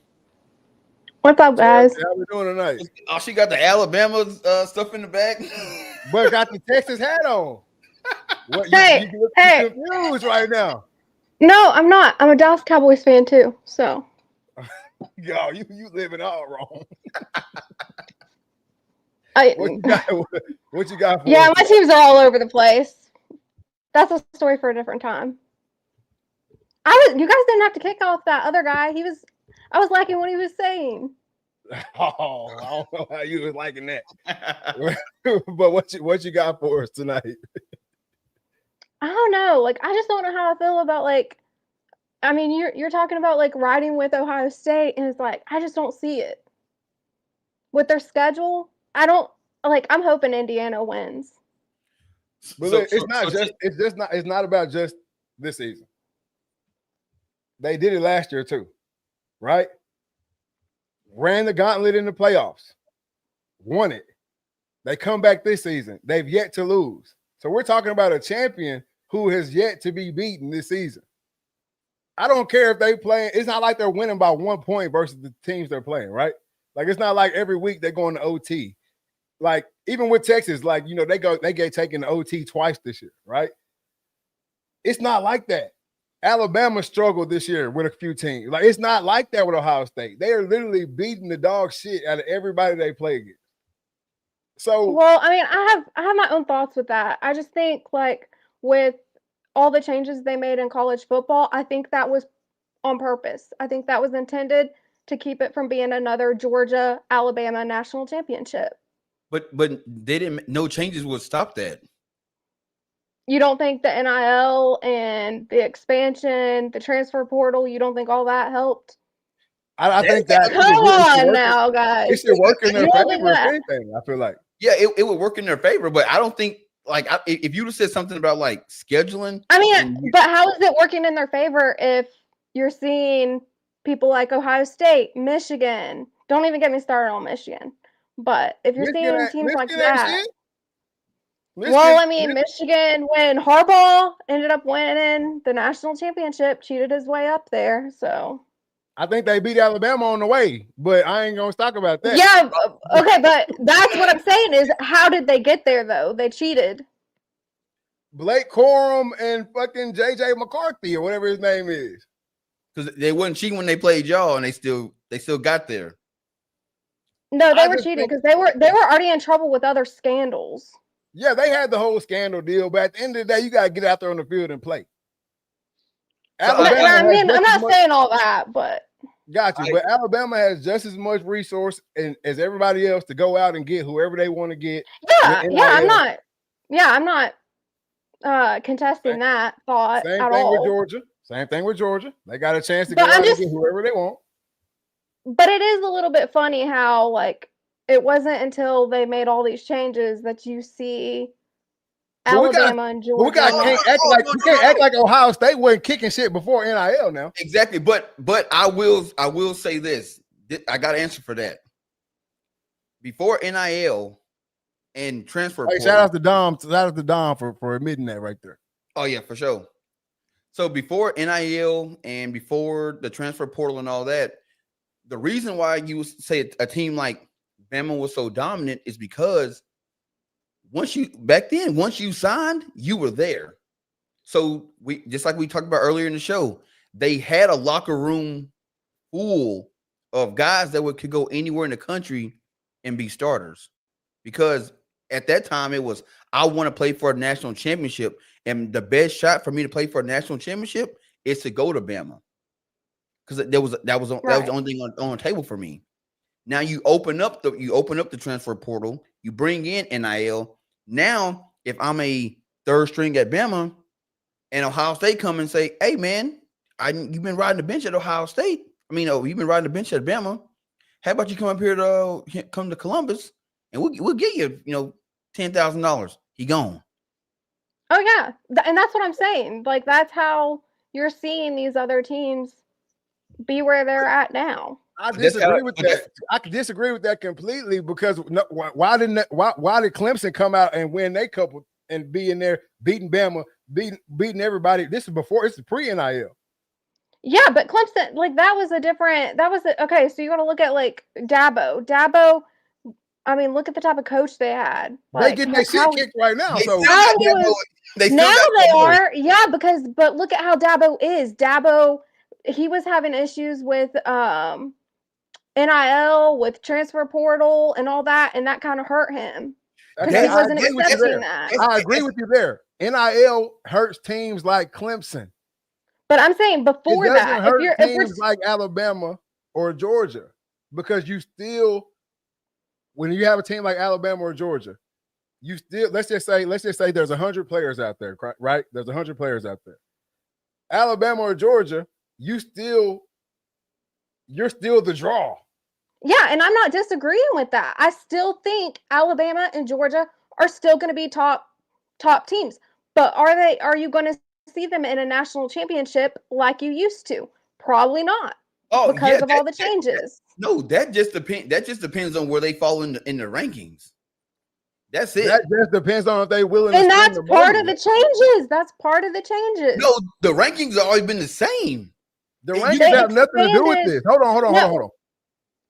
The rankings have nothing to do with this, guys. The NIL transfer portal and that has nothing. The rankings have nothing to do with this. Georgia and Alabama are still a premier draw when you start putting up your colleges on your board or who you're going to choose to go to, right? Yeah, and I'm not disagreeing with that. Okay, so but if Ohio State comes through and they're willing to throw $3 million at a player, Alabama has the same $3 million to throw at that player, plus they're the draw. Now, with a team like Clemson, who's not the draw, and they don't have the $3 million to even throw, they get hurt by NIL. Alabama and Georgia should not get hurt by NIL if they're willing to play the game. Now, if they're not willing to play the game, I can't argue for you. Yeah. But if they're willing to play the NIL game, they are the draw. They already have an upper hand. So NIL and shit didn't hurt them. I'm not saying that it hurt them. I'm saying that it does change it though for them. No, as far as having the players that they used to have on deck, yes, definitely. But as far as them playing in the national championship against each other, it don't affect that because that can very well happen. It just depends on where they fall in the ranking. Right, it's less likely now. It is more less likely to happen now.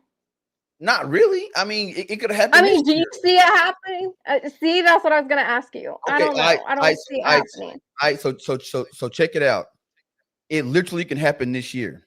Yeah, it could. But I just don't understand how it could if. I'm gonna tell you how. Listen, I'm gonna tell you how. Okay. So right now they have Alabama at 9. That's got to play Oklahoma. Alabama wins that game. They then go and play Ohio State. If they beat Ohio State, they'll play the winner out. And let's say Oregon beats Tulane, and then Oregon beats Texas Tech. Then you have Alabama versus Oregon in the semifinals. Alabama wins their national championship. Now you go to the other side of the bracket. You got Ole Miss and Miami. Ole Miss beats Miami. Georgia then beats Ole Miss. They're in the semifinals. A&M beats Notre Dame. Indiana beats A&M. Georgia beats Indiana. Now you have a Alabama Georgia national championship. It can literally happen this year, bro. You know what? It really was only happening so much because there was 4 teams in that. Yeah. Now you got to run it and play it. That's why I think the more games we get in the playoffs, we get an actual real national champion who is actually better. Now that we starting to see who's actually better, you got to play a few games. They ain't making it. But Bama got bounced first round by Michigan. Yeah. So that really didn't even do nothing there. But yeah, I see what you're saying as far as like things being different now. Changes things for both programs. I do see your point on that. But in my opinion, if you're Alabama and Georgia, this should be your era. This Yeah, and I'm not right saying now is like built it's for you. impossible. Yeah, I'm not saying it's impossible for them. I still think they're, like I said, I still think they're going to be top contenders always. But it just goes back to things have changed. Oh yeah, Yeah, things have no, changed, the but I think landscape, it's changed in their favor, Loki. Because think about this. You're Alabama. How many national championships has Alabama won in the last 10 years?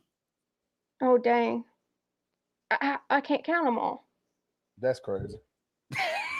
So the last one was 2021. That kind of hurts to say, to be honest with you. Then I think, did we win 2018? I don't know. You get mixed up between all the SEC championships and all the national championships. All right, so let's just say this: they got 18 national championships as a whole. You got 18. Did you look it up? Is that a Yeah, fact? I looked it up. So 18 Okay, total, cool. 18 Okay. national championships. They let's say they won in 2020. They won in 17. They won in 15. They won in 12. They won in 11. They won in and then 09. Bro, the last 10 years, Alabama won 2015, 2017, I thought it was 2020. 2015. Yeah. Mm-hmm. Yeah. Okay. So they got 15, That 17, COVID year messed me up. The COVID year. Wow. right, so you got three in the last 10 years. But let's just skip that. Let's say you got 18 national championships altogether.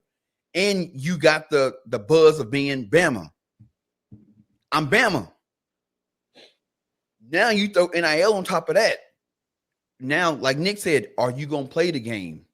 Can you go out there and get your donors? And we all know how wild Alabama fan base is, to the point where they willing to sit some time behind Alabama. Yeah. Sit some time behind Alabama. Shout out to my boy that poisoned the tumor trees. But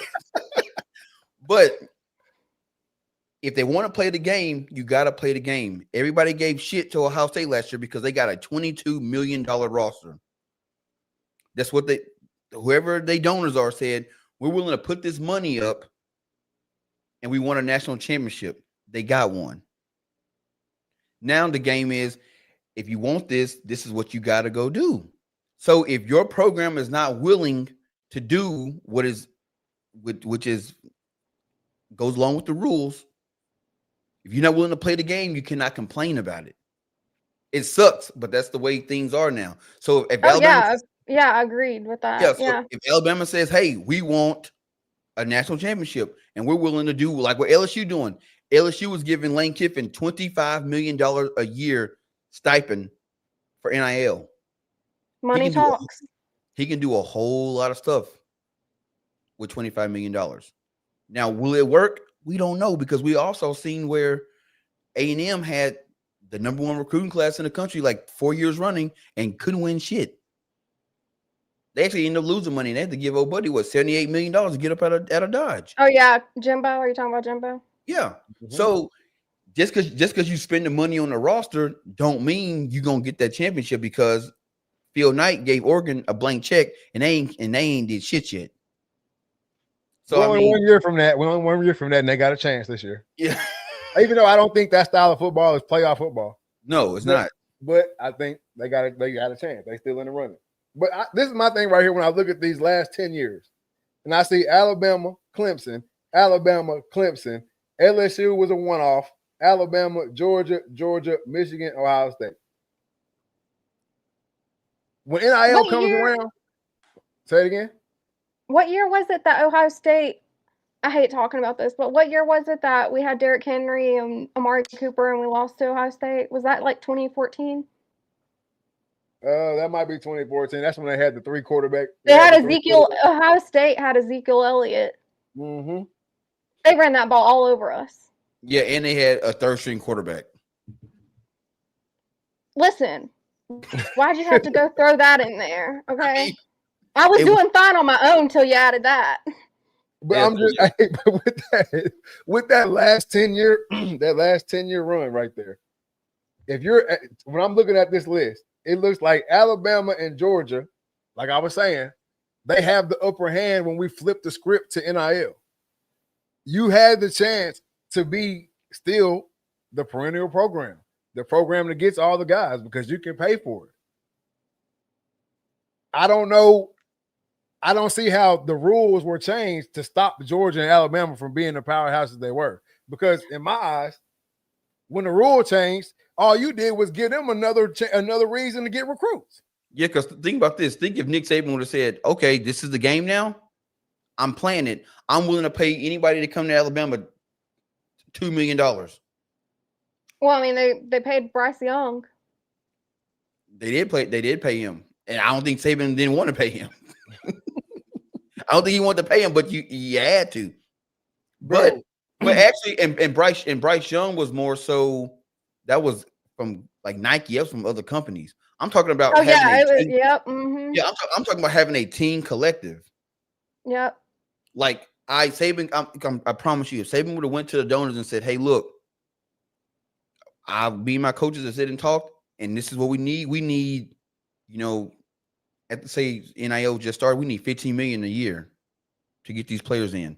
He would have had no problem getting it. Now, you think Saban going to the number one running back in the country and saying, "Hey, son, you can come to Bama. We're gonna play for a national championship.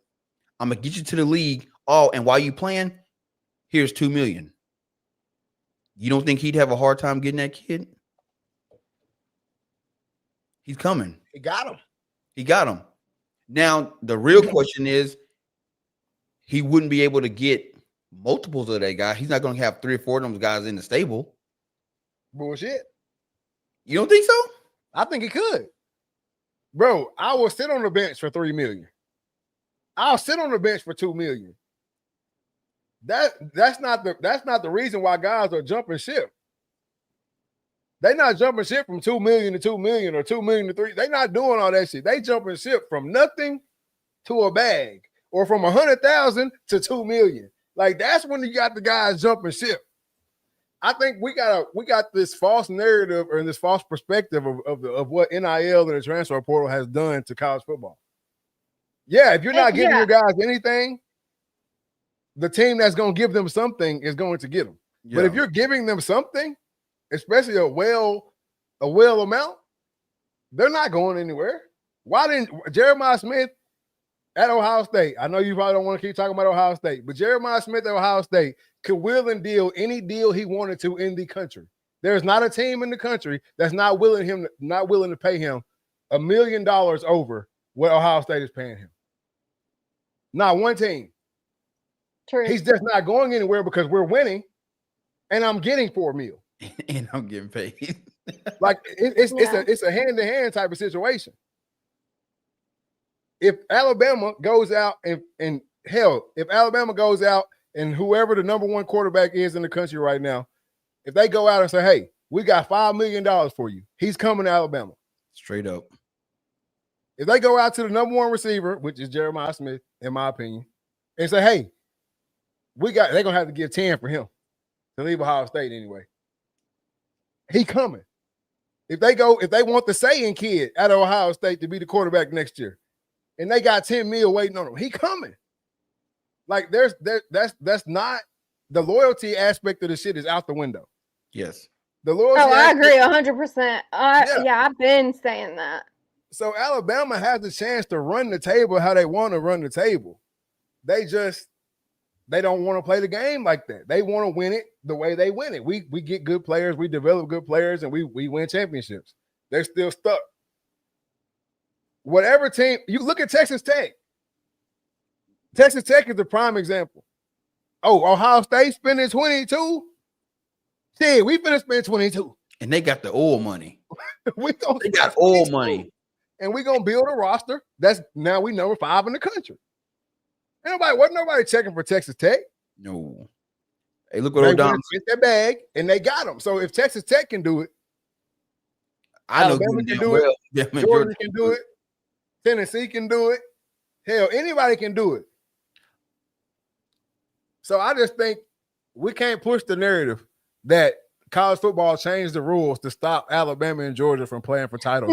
No. Like I'm not saying that. Like it's like I said before. I still think they're top contenders. I mean, I still think they're gonna do well. All of that. I just think it does. They have created more of a challenge, obviously. Oh yeah, you got to be a damn good salesman, and you got to have that bag behind you.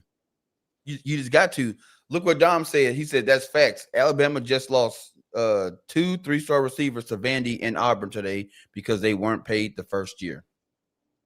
Yeah. And see, my concern right now is that they've been talking a lot of talk right now about Ryan Williams and his performance. And I'm like, is he going to go somewhere else? I think he dropped his stock a little bit this season, man. I don't know. I think last year, if he was going to leave, I think he was going to leave between last year and this season. I think he's stuck in that hole now. We'll see. I don't know. Unless he's come out and have a breakout playoff run. I mean, we just seen the drop balls and all that type of shit from him this season, but we didn't see that last year. So I think he might have hurt his stock a little bit, but I don't know, man. I think the way the landscape is right now is just like baseball. It's just like basketball. I'm talking professional wise. Whoever is willing to spend the bag to stack that team is going to win it. 100%. Agreed with that. I just think and Ohio State, like they did pay, but I don't want to see Ohio State win. They winning it again this year. I hate to break that to everybody who got everybody who had the team in it. I don't have a team in it no more. We killed our chances last week. So I'm everybody who had the team in it. I hate to say it to you, but I think I just don't see Ohio State dropping that shit. I mean, this is not. Let's just look at. I'm gonna look at the 2024 Ohio State. Like they schedule. Now I would 2024. Okay, you're just gonna go into the schedule. See, that's my issue. Is the schedule? It's who have they played? That's good. But that's a challenge. Hold on. But check it though. Check it. Okay, they played last year. I would say this schedule last year was weaker than this year's schedule, but they played Akron, beat them. Western Michigan, beat them. Marshall, read the scores too. Don't just say beat them. They beat Akron. But look at who they played. Oh, no. Listen. Treat them like they are though. Listen, they beat Akron 52-6. Beat Western Michigan 56-0. Marshall 49-14. Michigan State 38-7. Iowa State 35-7. Lost to Oregon 32-31. Nebraska 21-17. Penn State 20-13. Purdue 45-0. Northwestern 31-7. Indiana 38-15. Lost to Michigan 13-10 in a rivalry game. Then they get into the playoff. Look at these scores in the playoff. Beat Tennessee 42-17. SEC. Beat Oregon, who beat them earlier in the season, beat them 41-21. Beat Texas 28-14. Beat Notre Dame 34-23, and they played a weaker preseason schedule. Switch that joker, and then you go to 2025. This is the one I have an issue with. 2025 beat Texas 14-7. Beat Grambling 70-0. Beat Ohio 37-19. Beat Washington 24-26. Beat Minnesota 24-6. Oh, 24-6. Beat Minnesota 42-3. Illinois 34-16. Wisconsin 34-0. Penn State 38-14. Purdue 34-10. UCLA 48-10. Rutgers 42-9. Michigan 27-9. And then they got to play Indiana next week for the next week or this weekend. This weekend for the Big Ten championship. I hope they don't go undefeated. And they gonna beat their ass. I don't know. You think so? Do I think so? Yes, I do think so. Because it's not like other teams we've seen. Because we can go back and look at some of them Alabama championships. We can go back and look at some of them Georgia championships, Clemson championships. All of them are going to have games that shouldn't have been close. That a team took them to the wire. A team had them down to the second half and they came back and won it. A team that they shouldn't be even in competition with. that they played close with. I don't know how many years Alabama played one of these one-off schools, a paid game, and everybody was like, oh, shit, and they had to come back and win it, 21-14. Some shit yeah, like here that. lately, yeah. No, I'm talking about when they was winning national national championship runs. Championship runs. Well, Ohio State, we can talk about their schedule all day, and I love to talk about team schedules when it comes to who's good and who's not, because obviously everybody doesn't get to play each other. So we have to revert to something to look at. I'm fine with you playing a weak schedule if you blowing the doors off of everybody you play. Yep. Here's my thing. Go ahead. Here's my thing with that. And this is something like I've heard plenty of coaches talk about. When you have a schedule like that does not challenge you, the issue then becomes you get to a really difficult team that you underestimate, and this could be Indiana or it could be in a national championship game, and you end up losing when it really matters. And that's your one loss. That's your one loss that you take. That's on the coach. Because I mean, but sometimes it's the players. Like you can't just all blame it on the coach. No, I mean setting that schedule like that. That's on the coach, because it's like this. If I know that my team can cut it on and cut it off, they know when it's serious, and then when we can go out there and kind of play around and still win. But Ohio State is showing us that they don't have an off. They gonna run it up on you. Oh no. What I mean is, it don't matter who we play. We finna beat the shit out of you. I don't care. So if I know the landscape and how the playoff committee sets this shit, I just gotta win games. I just need to win. I don't care how I get there. I just need to win, because no matter who you line up against us, we gonna run it. I don't care, because as a coach, I've got my players mentally ready for that. That every game we play is a game to get us to the national championship. So when we play at Akron, we got to put up 50, because if we don't, we might drop in the rankings. If we play Michigan, we got to put up 50. It don't matter who we play, we're going to score as many as we can, because at the end of the day, that's who we are. So it don't matter who you line up against us. I don't care if we play Akron. I don't care if we play Alabama. We're going to put up whatever we can on you. We're going to win. And that's one good point. And that's betting on your team. That's betting on yourself. One good point that I think you had earlier, Nick, was when you said, look at how they're beating them. It's the score. Like, they're treating them like, what they're worth. Yeah, they're treating them like they're worth. They're treating them like they're shitty. We're superior. And like he said, Dom saying right now, the problem is when you blow all the weak teams out of the water, you can rest all your best guys early. Fresh legs all season for postseason. No gauntlet, no real competition in season. They blowing their ass out. So they using them legs. It ain't like I don't even know how to even compare it to something. All I know is go back and do your research on championship teams. Find a championship team that's 21 and 31 and 40 piecing all the way down their schedule. All the way down their schedule. Even when they FCS games. Find a team that's doing that. You're not going to find many. I've got a question. When was the last undefeated team who won a national championship? Ooh-wee. Let's see. Because if Ohio State does it, I'm just curious who was the last one. In 2023, Michigan Wolverines. Man, yep. The ones that cheated their way all the way. Oh shit, Georgia in 2022 and LSU in 2019. Yep. Crazy. Okay. So you've had undefeated national champions, but I just think if Ryan Day knows that he has built a team that is ready for whatever you're talking about. If we got a 14-7 you, we're gonna 14-7 you. If you can hold us to 14, we're gonna hold you to 7. Even if you look at the points they letting up, 9, 14. They not letting up 30 points. They not letting up 20 points. They only giving up 9, 6, 3. They giving up little ass points.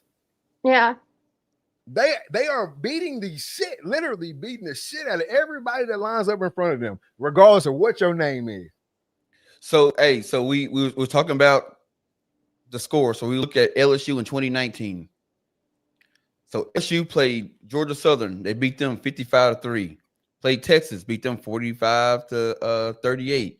Played Northwestern State 65-14. Played Vanderbilt 66-38. Utah 42-6. Florida, who was ranked number 7, 42-28. Mississippi State 36-13. Alabama, but Auburn, who was ranked 9th, they beat them 23-20. Alabama, who was ranked 3rd, beat them 46-41. Ole Miss. Yeah, I really don't like that one. Yep. Ole Miss. 2 close games. Yep. Ole Miss 58-37. Arkansas 56-20. A&M 50-7. And then they played Georgia, beat them, and Georgia was 4th in the country, beat them 37-10. Then they got into the playoff. They beat Oklahoma 60, and Oklahoma was 4th ranked, beat them 63-28. Played Clemson, beat them 42-25. So when you got teams like that, it don't matter who you play. And what did they say about the LSU team? I'm glad you brought that up. What did they say about the LSU team? Greatest team ever played. Really? They said that about Joe? Was that when Joe Burrow and Jamar Chase? Joe Shiesty. That's where it started. Wait, who else? Jefferson? Justin Jefferson wasn't he Jamar on that Chase. team too? Yeah, I said Jamar Chase. Yeah. That was a good team. I'm not gonna lie, that was a good team. But why can't Ohio State get that glory? Is what I'm saying. Because it's They Ohio finna State. do this shit 2 years in a row. Who cares? It's Ohio State. They can't get that. I don't understand that. I'm not riding with the SEC bullshit. I can't. Oh man, I am. I can't do it. Like you say, I'll ride that till the wheels fall off. Ohio State is showing us right now, literally, for 2 years running, that they have been the best team in the land. Yep. Because you put Tennessee in front of me in the playoff after we played this weak schedule, and we blew their doors off. Wait, was that this season or last? That was last season. That was last Okay, season. so we're not going to talk about last season. We're talking about this season. In the playoffs, when the playoffs got here. Bro, you can't compare conferences. We have more teams who are contenders and highly ranked each season throughout the years. This is an unfair competition or comparison. But what I'm telling you is Tennessee, who was a team that was disrupting shit in the SEC last season. Correct? Am I wrong or am I right on that? They was. Tennessee was disrupting shit, breaking hearts in the SEC last season. This Ohio State team who hadn't played nobody yet walked in there and blew their doors off. Texas, who was working shit in the SEC. Oh, I was at that game. Blew their doors off. Blew their doors off. Oregon, who was ranked number 1 in the country. And who beat them earlier in the season in that weak schedule. And beat them by 20. Blew their doors off. They lost to Oregon earlier that year by 1 point. It was 32-31. And then you play them again, you beat them by 20. If Ohio State was sitting here 21-14, 7-3,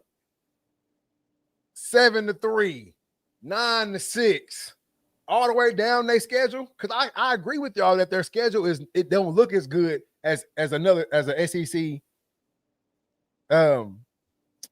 SEC conference schedule. It doesn't look as good. We were arguing Ohio State last season, though. That team was much better than this Ohio State team. I can't tell. I can't tell. Where were they better last season? The QB, Bryce Howard, or whatever his name is, Will Howard, whatever his name was. Yeah. Not as good as this cat right now. The Julian Sayin kid or whatever. That's really your only switch up for real. Quinshon Judkins, he probably is better than their running back, but shit, the running back now he's still toting. Like they're not better. I don't see where they're better. I don't see where they're better. This team's undefeated. That team lost 2 games. Yep. I don't see where they're better. I don't know. Here's my unpopular opinion. Ohio State right now, to me, is by far, the best team in the country. I don't know. Who can you argue? Who's better? Because no one has the record they got. Or the points, or points against. Honestly, I was saying Texas A&M for a while. And they just got dubbed by a team that Ohio State beat. I said I was. Past tense. And I don't even really agree too much with you beat them or you lost to them and we beat them. I don't really get into all that because I don't either. I literally had an argument earlier with somebody over that. Yeah, I don't think that really matters. They kept bringing up the dang FSU loss, and I'm like, would you let that go? That was early on in the schedule. I was like, if you're going to focus on a loss, at least pick the Oklahoma loss, because I think that one was the worst. You got to pick all your losses because. Yeah, but I'm just saying, like the first one of the season, like really, come on now. That's when you're your freshest. I don't know about that. Like your team's still figuring out things. You're learning, and you see teams take a loss early. Like I mean, this has happened with Bama before. We've seen it before, where Bama has taken a loss early, and then they come out and win a national championship. But good Bama teams, and just good teams in general find a way to win those type of games. Exactly. Ohio State. They only chance to lose this season, in my eyes, was that very first game against Texas. Every other game been a blew out. So that very first game against Texas, if Ohio State was a so-so team, like they weren't as good as everybody thinks, or not everybody, I guess, but if they weren't as good as I think they are, they find a way to lose that Texas game. Yeah, I'm found a way to win. Ohio State's not good. I'm just saying they're the best team in the country. Listen, I ain't saying that now. I don't care if they put them at number one. I don't care about all that. Okay, I ain't saying all that. The numbers say different. Everything says different. Everything says different except bias and haterism. Drink Propel, not haterade. Drink Propel. Wait, what'd you say? Drink what? Propel, Drink not Propel. Haterade. Not haterade. Man, I do like me some Propel. That's like my favorite. If I had to pick one, I'm not picking Gatorade. Too salty for me.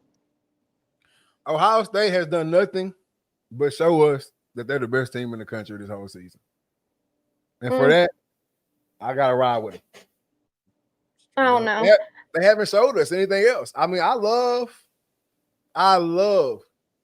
to see a team come in, handle their business. I hate an underdog story, first of all. Let's get that out there. Yeah. I love for a team to come in and handle their shit. I don't want to see no underdog. I don't want to see no little Timmy who could. I don't want to see none of that shit. Man, what you saying? Like, come on. Hey, I don't know about that. If you watch our show during during March Madness, bro, I can't stand when the underdog win, he get the win and he get that 2-3 games and he get deep in the tournament, and then they come against a Florida or a Kentucky or a Duke and they get 80 put on their ass. I love that shit. Yeah, I remember you guys talking about this before. Like, I think about, like, the time, Georgia with Stetson Bennett, like, it's not an underdog. It's not an underdog. No, they were considered an underdog. But, like, nobody expected Stetson Bennett to do what he did. Guess what? You could take Stetson Bennett out and put my ass at quarterback at Georgia that year, and I would have went out there and threw. So if all I had to do was get it to the cat and they do the rest, I'm good. Look. And where's Stetson Bennett at now? Ohio State is doing what every little team need to learn. You out here with the big dogs now. Yeah, Grambling, y'all want to put us on a schedule? Think y'all finna get some Marshall shit or some Appalachian State shit? 70 on your ass. Texas, hey, you lucky you stayed around. 14-7, cool. Oregon, I want you. Penn State, I want you. I want you leaving this game knowing that damn they was better than us. Yep. I'm telling you, y'all, I'm gonna be petty. I was kind of petty last year too. I can't even remember who won the national championship last season. Oh, you know who won the national championship last season? Who won it last year? Michigan. Ohio State. Yeah. Okay. I'm playing. Okay. But anyways, I didn't even watch it because it's like, to me, the national championship now, to me, is watching the SEC championship. But it wasn't. It was not one. SEC. It was the Big Ten championship. Mm. It was the Big Ten. I think the better teams are the SEC teams. I mean, I'm riding the SEC train all the way. Ohio State has a national championship under their belt right now with nothing but SEC heads under their hoe. That's true. One. I can name one. Two. Who was the other? All the championships Tennessee? Ohio State's won in the past 5, and they last 3 times they won a national championship. They got SEC heads on the fucking sword. I only know Tennessee last season. In Texas. And Texas. Oh, they played Texas? Okay. Mm-hmm. Well, I forgot Before about that. When they won it, they played your school. Listen, we're not talking about that now. Beat their ass in the ground. We're They not talking ain't about that. playing with that. Ohio State is the Big Ten's RPG, the Big Ten sniper. If we come up against the SEC school, we gonna show y'all where the real football played at. We can't speak for all the rest of the cats in our conference, but when we come against y'all, we finna show you something, and that's why I love them. Nah. That's why I love them to death. Shout out Ryan Day, Coach of the Year. If you ask me, How do you guys? I don't get it. I don't get how you guys like Ohio State so much being in the South.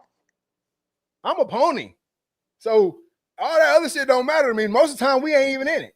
You know what I'm saying? So none of that matters. Oh, okay, yeah, that makes sense. You have to respect good football. I've always lived by that. Oh yeah, I definitely even You gotta respect it. Even when I couldn't stand the Patriots, I always still respected Tom Brady. You gotta respect the whole organization because they were thumping. They thumping whoever your team is, they thumping their ass. Yeah, and that's why when I said when Alabama played Ohio State in the national championship, that's why I mentioned Ezekiel Elliott, because he ran the ball all over us. And then you had to throw in the little dig about the third string quarterback. Or was it the second string? I can't remember. So right now, Ohio State is 8-7-1 against SEC all time. Wait, say that again. I know that shit going back far. Yeah, it's going back. It's going back far. They're 8-7-1. For Alabama and what? No, just the fact that just Ohio State, when they play SEC opponents, they're 8-7-1. So they've won more times against SEC opponents than they've lost. I mean, it's only one game, but still 8-7-1. But isn't there a lot to do with that? I do know that a lot of the different conferences at the time, because you had USC, all those winning big before you had the SEC teams.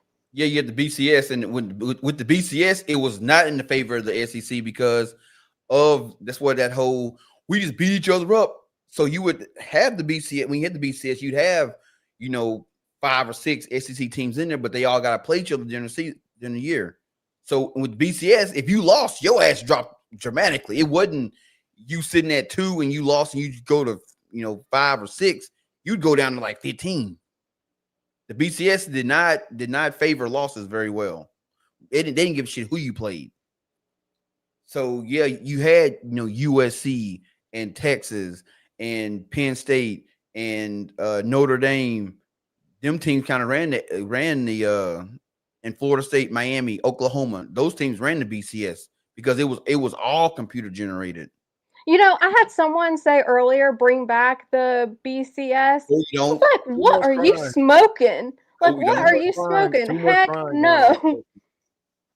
Too much crying going on to ever bring the BCS back. Yeah, that's what I said. I was like, what in your right mind would make you want to say that? And in the BCS, you always end up having co-champions. And so you would have someone play the national championship game, and then you have somebody playing Sugar Bowl or some shit. They win. Another team wins. The team that was supposed to win the championship ended up losing. The BCS will have them both ranked at 1, so they got to share the national championship. Yeah, if you're going to bring back the BCS, hell, you might as well bring it back to where you don't even play a national championship game. We just play your season and let us tell you who won. Yep. Exactly. But no, I just don't see Ohio State getting beat. I don't Oh, see we'll Ohio see. State getting beaten this shit. Them boys running shit. I'll be back here in the chat whenever if either way I'm gonna be back. But yeah. Hey, I'm gonna hop off here, you. let you guys get into Lane Kiffin. Shout out Lane Kiffin. Yeah, we ain't even talked about Lane yet. But no, we had a whole short notes and didn't even get into hey, appreciate you for hopping in there tonight. All right, bye. Peace. But yeah, man, hey. Shout out to Ty and shout out to Chelsea, man, for hopping in tonight, giving their 2 cents. So that's what we love over here on the Retalk and Listen podcast, man. It's our show, but y'all can come in here and talk about whatever y'all want to talk about. I think you won Dom over. Yeah, I think we won Dom over too, man. Shout out to the truck drivers all around America, man. My boy Dom said he a truck driver. For sure. But he listening. But before we wrap this thing up, man, we obviously got to talk about Lane Kiffin, man. And I always say, and you always say this too, take it to your real job. Yeah. Take it to the job you have right now. Whatever your occupation may be. If a company from down the street comes to you and tells you, which we talking in the millions with college coaches, but let's just say for you, let's say you make $100,000. And the company down the street coming to you and say, hey man, we got $140,000 a year for you. We're gonna give you a company Escalade, and we're gonna pay for your housing. You and your family, y'all ain't gotta worry about no mortgage, none of that shit. All you just come on down, and you can bring whoever you want with you. You're going. You're gone. You're going. You could have been at that company for 15, 20 years. That I'm gonna be loyal. And you're gonna get home and get divorced. You turned out what? They was gonna pay for what? Our housing and get a car, and you can be making $40,000 more a year. I don't see what we're talking about. I don't see what we're talking about. Well, honey, I'm gonna be loyal to the company. Loyal. The minute you get some paperwork wrong, they're gonna fire you. They fire you. They won't be loyal to you. And I don't want. No, go ahead. Speaking of the word loyalty, why is there not an uproar when these coaches get fired? Yeah. We talking about 2-year coaches, 3-year coaches. I ain't even talking about no long stint. 2-year coach, 3-year coach. Boy done built his family around wherever y'all at. Penn State, Ole Miss, LSU, Florida State, wherever the city is. Move my wife and kids down there. My kids go to school in this community now. Hell, some of them go to the college. Yep. They lose 2-3 games. Get them out of here. And everybody cheering that shit. Hell yeah. We got to get somebody in who can win. Ain't nobody saying, damn, y'all not going to show him a little loyalty? Yeah, he moved his family here. No one's saying that. But the second a coach takes a new job to better his career in life, God forbid. They call him a hoe. They call him the SEC hoe, bro. Bro, as long as you guys have watched ESPN, you have never heard them use that term. And they was like, you know what? Hey, man, he's an SEC hoe. He's bounced around the SEC. A lot of coaches do. I'm going to get the best deal. Who's giving me the best deal? Hey. Who's giving me the best deal, and also who's giving me the best chance to fucking do what everybody's trying to do out here, and that's win a natty. I'm telling you now, I will not be surprised that by the end of we're gonna find out January 2nd. All these players, by the way, and it's really pissing me off.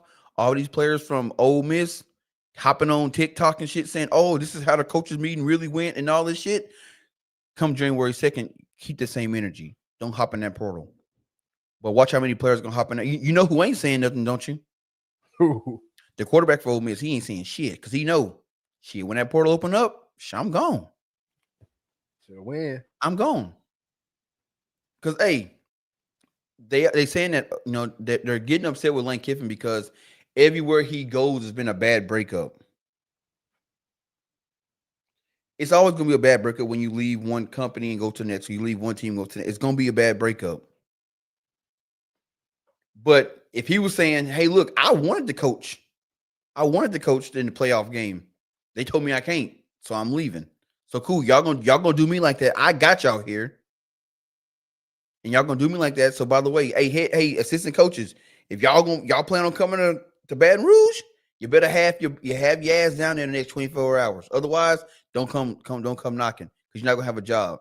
And if you an assistant coach in Ole Miss, you are a dummy if you don't go because you don't even know if the new guy they bring in gonna keep your ass. We're gonna be loyal to the program. Okay, cool, be loyal. But as soon as they hire some other cat come in, the cats that he loyal to, he finna bring them in, and your ass is gonna be looking for a job. And guess where you ain't gonna go? Baton Rouge. You're not gonna be down there in the bayou. That's for damn show. No, I mean that's square business. That's square business. And that's another thing too. With the Lane Kiffin situation. If Lane Kiffin would have came out and been like, oh shit, I got this job offer. I'm out the door. Holla at your player. I could even see some of the outrage then, right? That's not what happened. First of all, the media really some hoes for putting his business all out there in the street. Before he would, you know what I'm saying? Before he made any type of announcement, anything like that, they put his business out there in the street. So now it's out here. So they hired immediately, though. Now that his business is out there in the street, okay, now we got to talk about it. Now I got to talk about it with these folks over here at Ole Miss. Hey, this is what they're offering me. I'm leaning towards taking it. Ole Miss had every chance in the book right then to say, okay, Lane, hold on, give us a week. Don't make no swift decisions. Give us a week. Let us go talk to our donors and see what type of time they're on. Can we get $23-25 million a year in NIL? Can we boost his pay? We might not can boost it to the 15 extra a year, but we might can get you 7 extra a year. Yep. You can Ole Miss had a chance to keep Kiffin too. So we can't say that Lane Kiffin is the only one disloyal in this deal. Right? Then, speaking on Kiffin's loyalty, I want to coach this team till the end of the season, whether that's the first round of the playoffs or the national championship. I want to coach this team. That's loyalty right there. Yep. And the AD was acting like a bitter woman and said, oh, no, you're going to go. Go.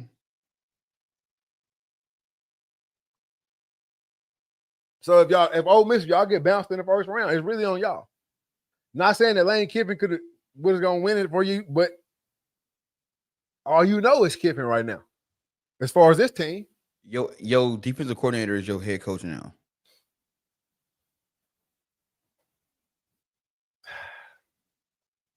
Which he's had head coaching experience before. So we can't, he ain't just no guy not been too good. His ass is back at DC. Whenever you go from head coach to DC. But no, he was a head coach at Southeastern Louisiana. Ah. So he moving his way up in the ranks too. And hell, this might be, and Kiffin might already holler at buddy. Yeah. You next up. So it's just so much of the situation I think is getting left out to make Kiffin the bad guy of college football, which is crazy. Boom. There you go right there. I seen people saying, I don't want to hear nothing about transfer portal when it comes to coaches changing jobs. Oh, no doubt. We've been saying that. Do not talk shit about these players hitting the portal when these coaches are jumping ship too. Don't want to hear it. And the schools do it. Like we see schools fire coaches all the time off the whim. Like a quick shit. They just fire them right there. Boom. We'll bring back up James Franklin, right? James Franklin has brought Penn State back to what people think Penn State really is. Yeah.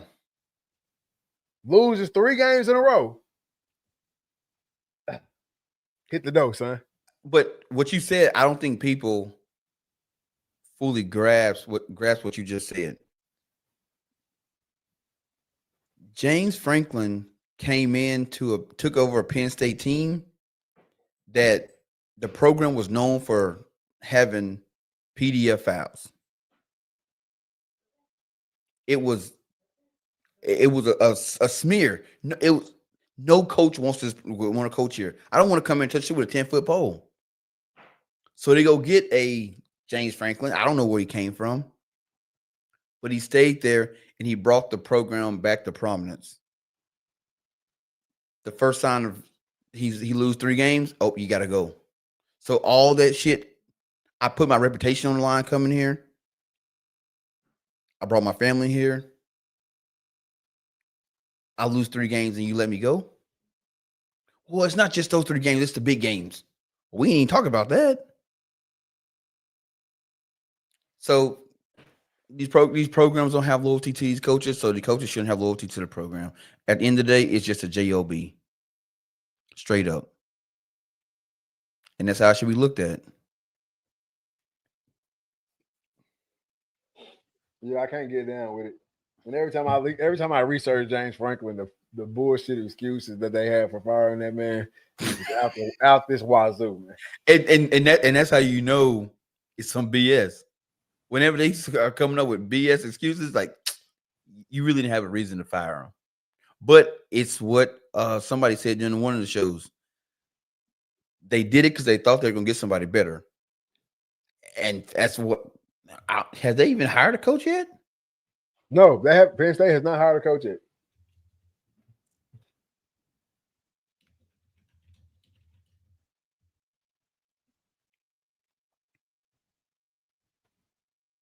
Nope, they have not yet.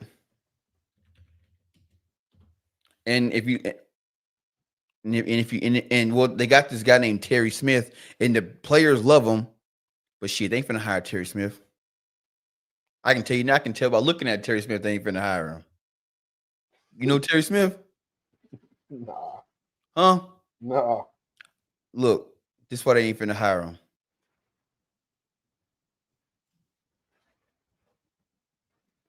They ain't finna hire Terry Smith. Oh, yeah. He already on staff too.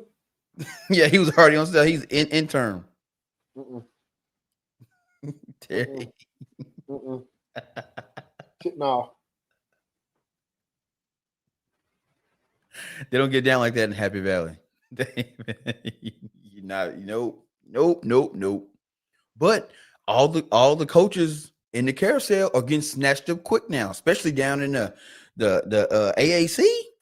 Shit, you AAC coach, you get AAC coordinators are getting snatched up as head coaches right now. The head coaches are going to places, and then the AD, I mean not AD, but the offensive coordinator, defense coordinator, hell, they getting snatched up too. Arkansas just hired one. Who are the coaches that got hired from the AAC? Shit, speaking of coach from the AAC, shit, Houston coach Willie Fritz is the head candidate for the damn Penn State job right now.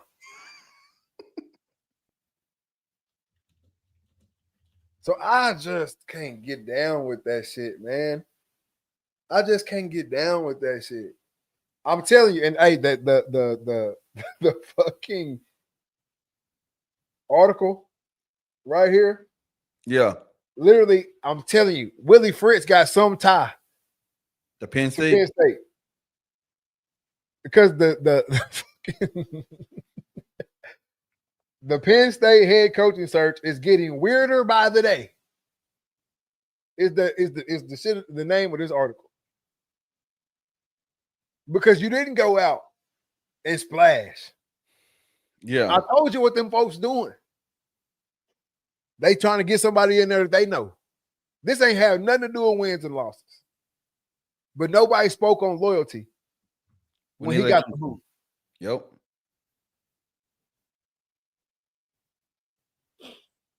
Remember the Arkansas head coach scandal? Laugh out loud. They hired him back. Yeah, but then they hired him back. Then they give him the little interim spot, and then they go and get the Memphis cat. Yep.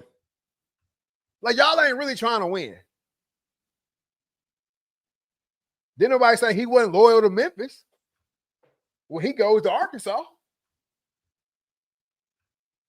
Nobody's talking about the USF coach being loyal and he goes to Auburn. Yep. But it all comes down to loyalty when it's surrounding Lane Kiffin. And shit, Brian, and then USF hired Brian Hartland from Ohio State. Yeah, Ryan Day starting to ship them boys out. Who that sound like? Saban. Come on now. Then you had Eric Moore, was at North Texas, who's had damn great season. He dipped out. He went to Oklahoma State. Yep, Oklahoma State. Which we can't talk about Oklahoma State being loyal, but shit, my boy was there for a minute. Yeah, like 20-some years. So, they did him his due just. They did, or it's just due. However you say that shit. They did him. Hey, we gave you as long as we could get you. Yeah, well, they gave him multiple seasons. He had multiple bad seasons. Look here, man. What's his name? Mike. Yeah, Gundy. Mike Gundy. Hey, look, Mike, man. Like that probably. Hey, look, Gundy. Man, hey, we didn't do what we could, man. But look, the donors, man, they gave us 3 years, man, and you couldn't do nothing. You got to go. That's why he didn't fight it. Wasn't no fighting. I should have been going 6 years ago. You know what I mean? Like I should have been going 6 years ago. But hey, we didn't got long-winded tonight, man. I know we didn't get to a lot of these notes. We got to get to my favorite part of the show. We got to get to the mental health checks, man. I got to know how you doing. 1 through 10. Personally, what's going on with you? Physically, taking care of yourself, and business-wise, what you got coming up? Man, personally, man, like life's been good. Had Thanksgiving with the family, and shit, came home. Unfortunately, ended up breaking my water main, bringing the RV in, but got that joker fixed. And man, just life's been good, man. Getting ready for the baby to come in, and just super excited, man. Life changes. So personally, man, I'm sitting at about an 8. Physically, man, I feel good. I noticed that I have packed on a little pounds after Thanksgiving. So, man, about to get back in this gym. I need to clean my garage out and actually put my gym set together, but I'll do that after Christmas. But I gotta start going to the gym again. But I feel good though, so probably about an 8 as well. And then business wise, man, dude, the Dreaded Archer podcast has been just going nuts, man. I just keep getting more guys reaching out for me to come on a show. So I've been recording more shows as a guest than I have on my own podcast just because of scheduling issues. But it's been great, man. Deer season hadn't been too good, but got guys reaching out, man, that want to take me out on hunts. And so I'm getting those lined up.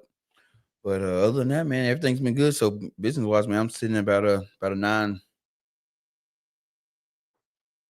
Heck yeah, man. For myself, personally, man, everything is everything, man. No complaints from me. Here, getting ready for the Christmas season. Loving the Christmas season, man. I love seeing all the Christmas lights. I think people are in a better mood around this time of the year. A little more joyful, a little bit more giving. Everybody, they just this time of the year, it's really the most wonderful time of the year. I know that's a song, and it's a little cliche, but this is really the most wonderful time of the year. You go to the Walmart, you see the dudes out there, the women out there ringing the bell for the little Salvation Army, people stopping and talk to them, giving them dollars and change. You got people helping all around the city, whether it be food drives, whether it be, toys for tots, whether it be shop with a cop, whatever it might be, people are just in the lending a hand stage around this time of the year, man.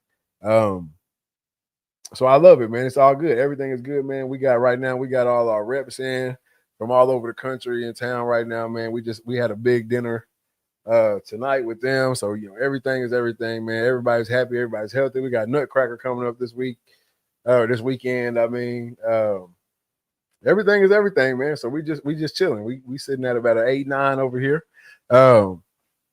Physically. We just mentioned Say Grace at the beginning of the episode, so I definitely need to get back in the gym because now I have some home cooking right downstairs at work, breakfast and lunch. So that's gonna be a problem. That's gonna be a problem here soon. So definitely need to get back in the gym, man. But I feel good, other than the things that come with the cold weather. Getting up a little slower, got to listen to like you got dice in your pocket when you stand up, in the morning, you know what I mean? But other than that, man, everything is good. So physically, man, I got to say, sitting at about a 7 or 8 on the physical scale, man, and business-wise, I love it. Got hella photo shoots this weekend. I love doing Christmas photos. It's my favorite, right? Hey, my boy Dom said, I'm at a 10 over here with these red velvet cookies. Well, I'm going to tell you something right here, Dom. If you ever just so happen to be driving your truck through Texarkana, man, 5610 Richmond Road, man, pull up, get you some red velvet from Say Grace. It's going to do you right. You know what I'm saying? It's going to do you red right. velvet cheesecake, red velvet cupcakes. Yeah, man, you're gonna get right on that red velvet.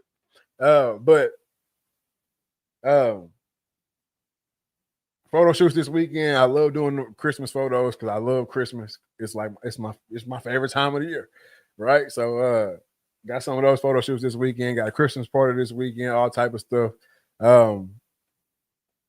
If you booked with me, I'm ready to see you. I'm ready to get you your photos. I love to see the look on people's faces once they receive the photos. I love the feedback. If you haven't booked, man, get with me, Nicholas Reed Photography. Shoot me a DM on there. And we'll get it booked up. We'll get it set up, man. If you're waiting on photos, I promise you they're coming. We just rocking, man. We just rocking. Everything is good. RTL, man. I love the show tonight. Shout out to everybody who's in the chat. Shout out to everybody who hopped on to give their 2 cents and go back and forth with us, man. That's what we do it for. Shout out to the new fan. I think we got a new fan, man. Shout out my boy Dom. You know what I'm saying? Shout out my boy Dom. All right. I see your name is Dom College Football Talk. I hope you got a show. I haven't been able to go and research you up since we've been on live. But I'm going to go check out your page and see what you got over there, man. I love going back and forth about sports. I love hearing sports takes from other people. I love hearing sport. I watch sports podcasts all day long. So I love that, man. Shout out to Don. Shout out to Chelsea for hopping on, man. You haven't been in the chat in a little while, Chelsea. So I appreciate you for hopping back through. Yep. My boy Todd, man, I appreciate you coming on, man. It's always good to have a Razorback on the pod and trash talk too.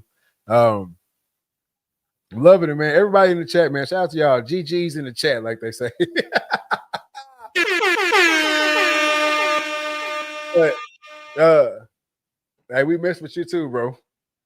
But man, business wise, hey, I'm gonna say 9 to a 10 tonight, man. I'm loving it. I'm loving what we got going on right here, man. Hey, man, I ain't gonna lie to you, bro.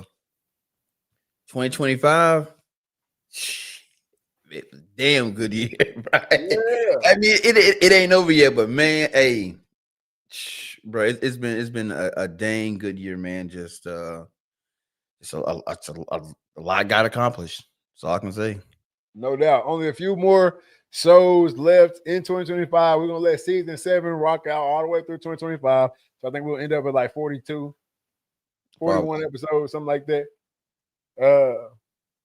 For the season 7, man, we're gonna rock out all the way through 2025, and then we'll start season 8 January 2026. That shit sounds crazy to say. Bro, I know. It's right there too, bro. I was at one of my stores today, and I'm writing down the date. I'm like, damn, it's already December. Like it's here. It's here, man. It's here. Weather's changing. Got more deer on the camera. I'm not gonna be able to hunt too much this weekend, if anything at all. Maybe a Sunday evening hunt. But like I said, nutcrackers here, all type of shit's here. So I'm happy, man. I'm happy right now, man. Shout out to the chat tonight. I gotta say that shit again. I know, man. But hey, you got any last words for the people before we get out of here? Yeah, man. Had a guy on my podcast last week. He said something to me, and I was like, y'all, I gotta take this to the RTL. But, hey, the heaviest weight you gonna lift is looking back and wondering who you could have been. So this ties right into the same message I give every year around this time. If there's something you want to do or get started, Start that shit now and roll into 2026 running. Don't wait till 2026. Don't wait till January 1st. Start doing your shit. Get that shit rolling now. If it's in your mind, get it on paper. If it's on paper, start making, start getting shit rolling and getting it in motion. That way, when January 1st hit, you ain't scrambling. You already got a plan, and you go into the year running, and you don't stop. Nah, no doubt, man. Whatever that may be, man, whether it be starting a podcast, whether it be starting to work out, whether it be just a little losing weight.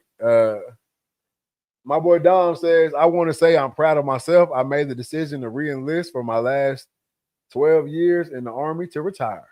Hell Hey, shout yeah. out to you, Dom, man. Shout out to you, my boy. Get it started now, man. Wherever it may be. Like my boy Dom just said, he decided to re-enlist. He gonna go ahead and fight the good fight. He can go ahead and ride that thing out to retirement, man. Yep. And get that full retirement, baby. You hear me?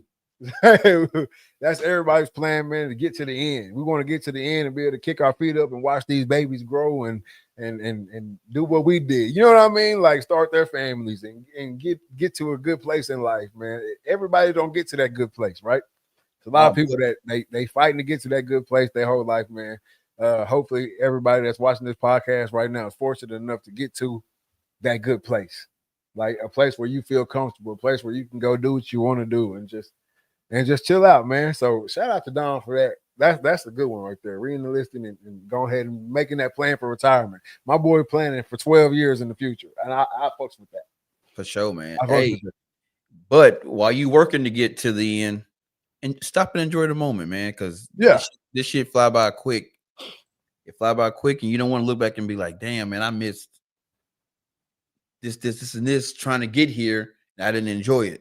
Enjoy the ride, man. Enjoy the ride. Enjoy the ride. Hey, like I always say, man, hold them babies tight. Hug them a little bit tighter tonight. You never know when it's going to be that last day, man. Hey, if you're in the grocery store, you shouldn't see the same person on aisle 3, 5, and 7 and then see them again out in the parking lot, man. Everything is not a coincidence, all right? And make sure you have yours on you because I for dang still going to have mine on me.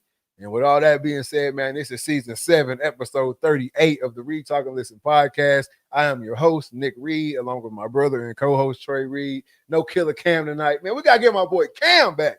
I know, right?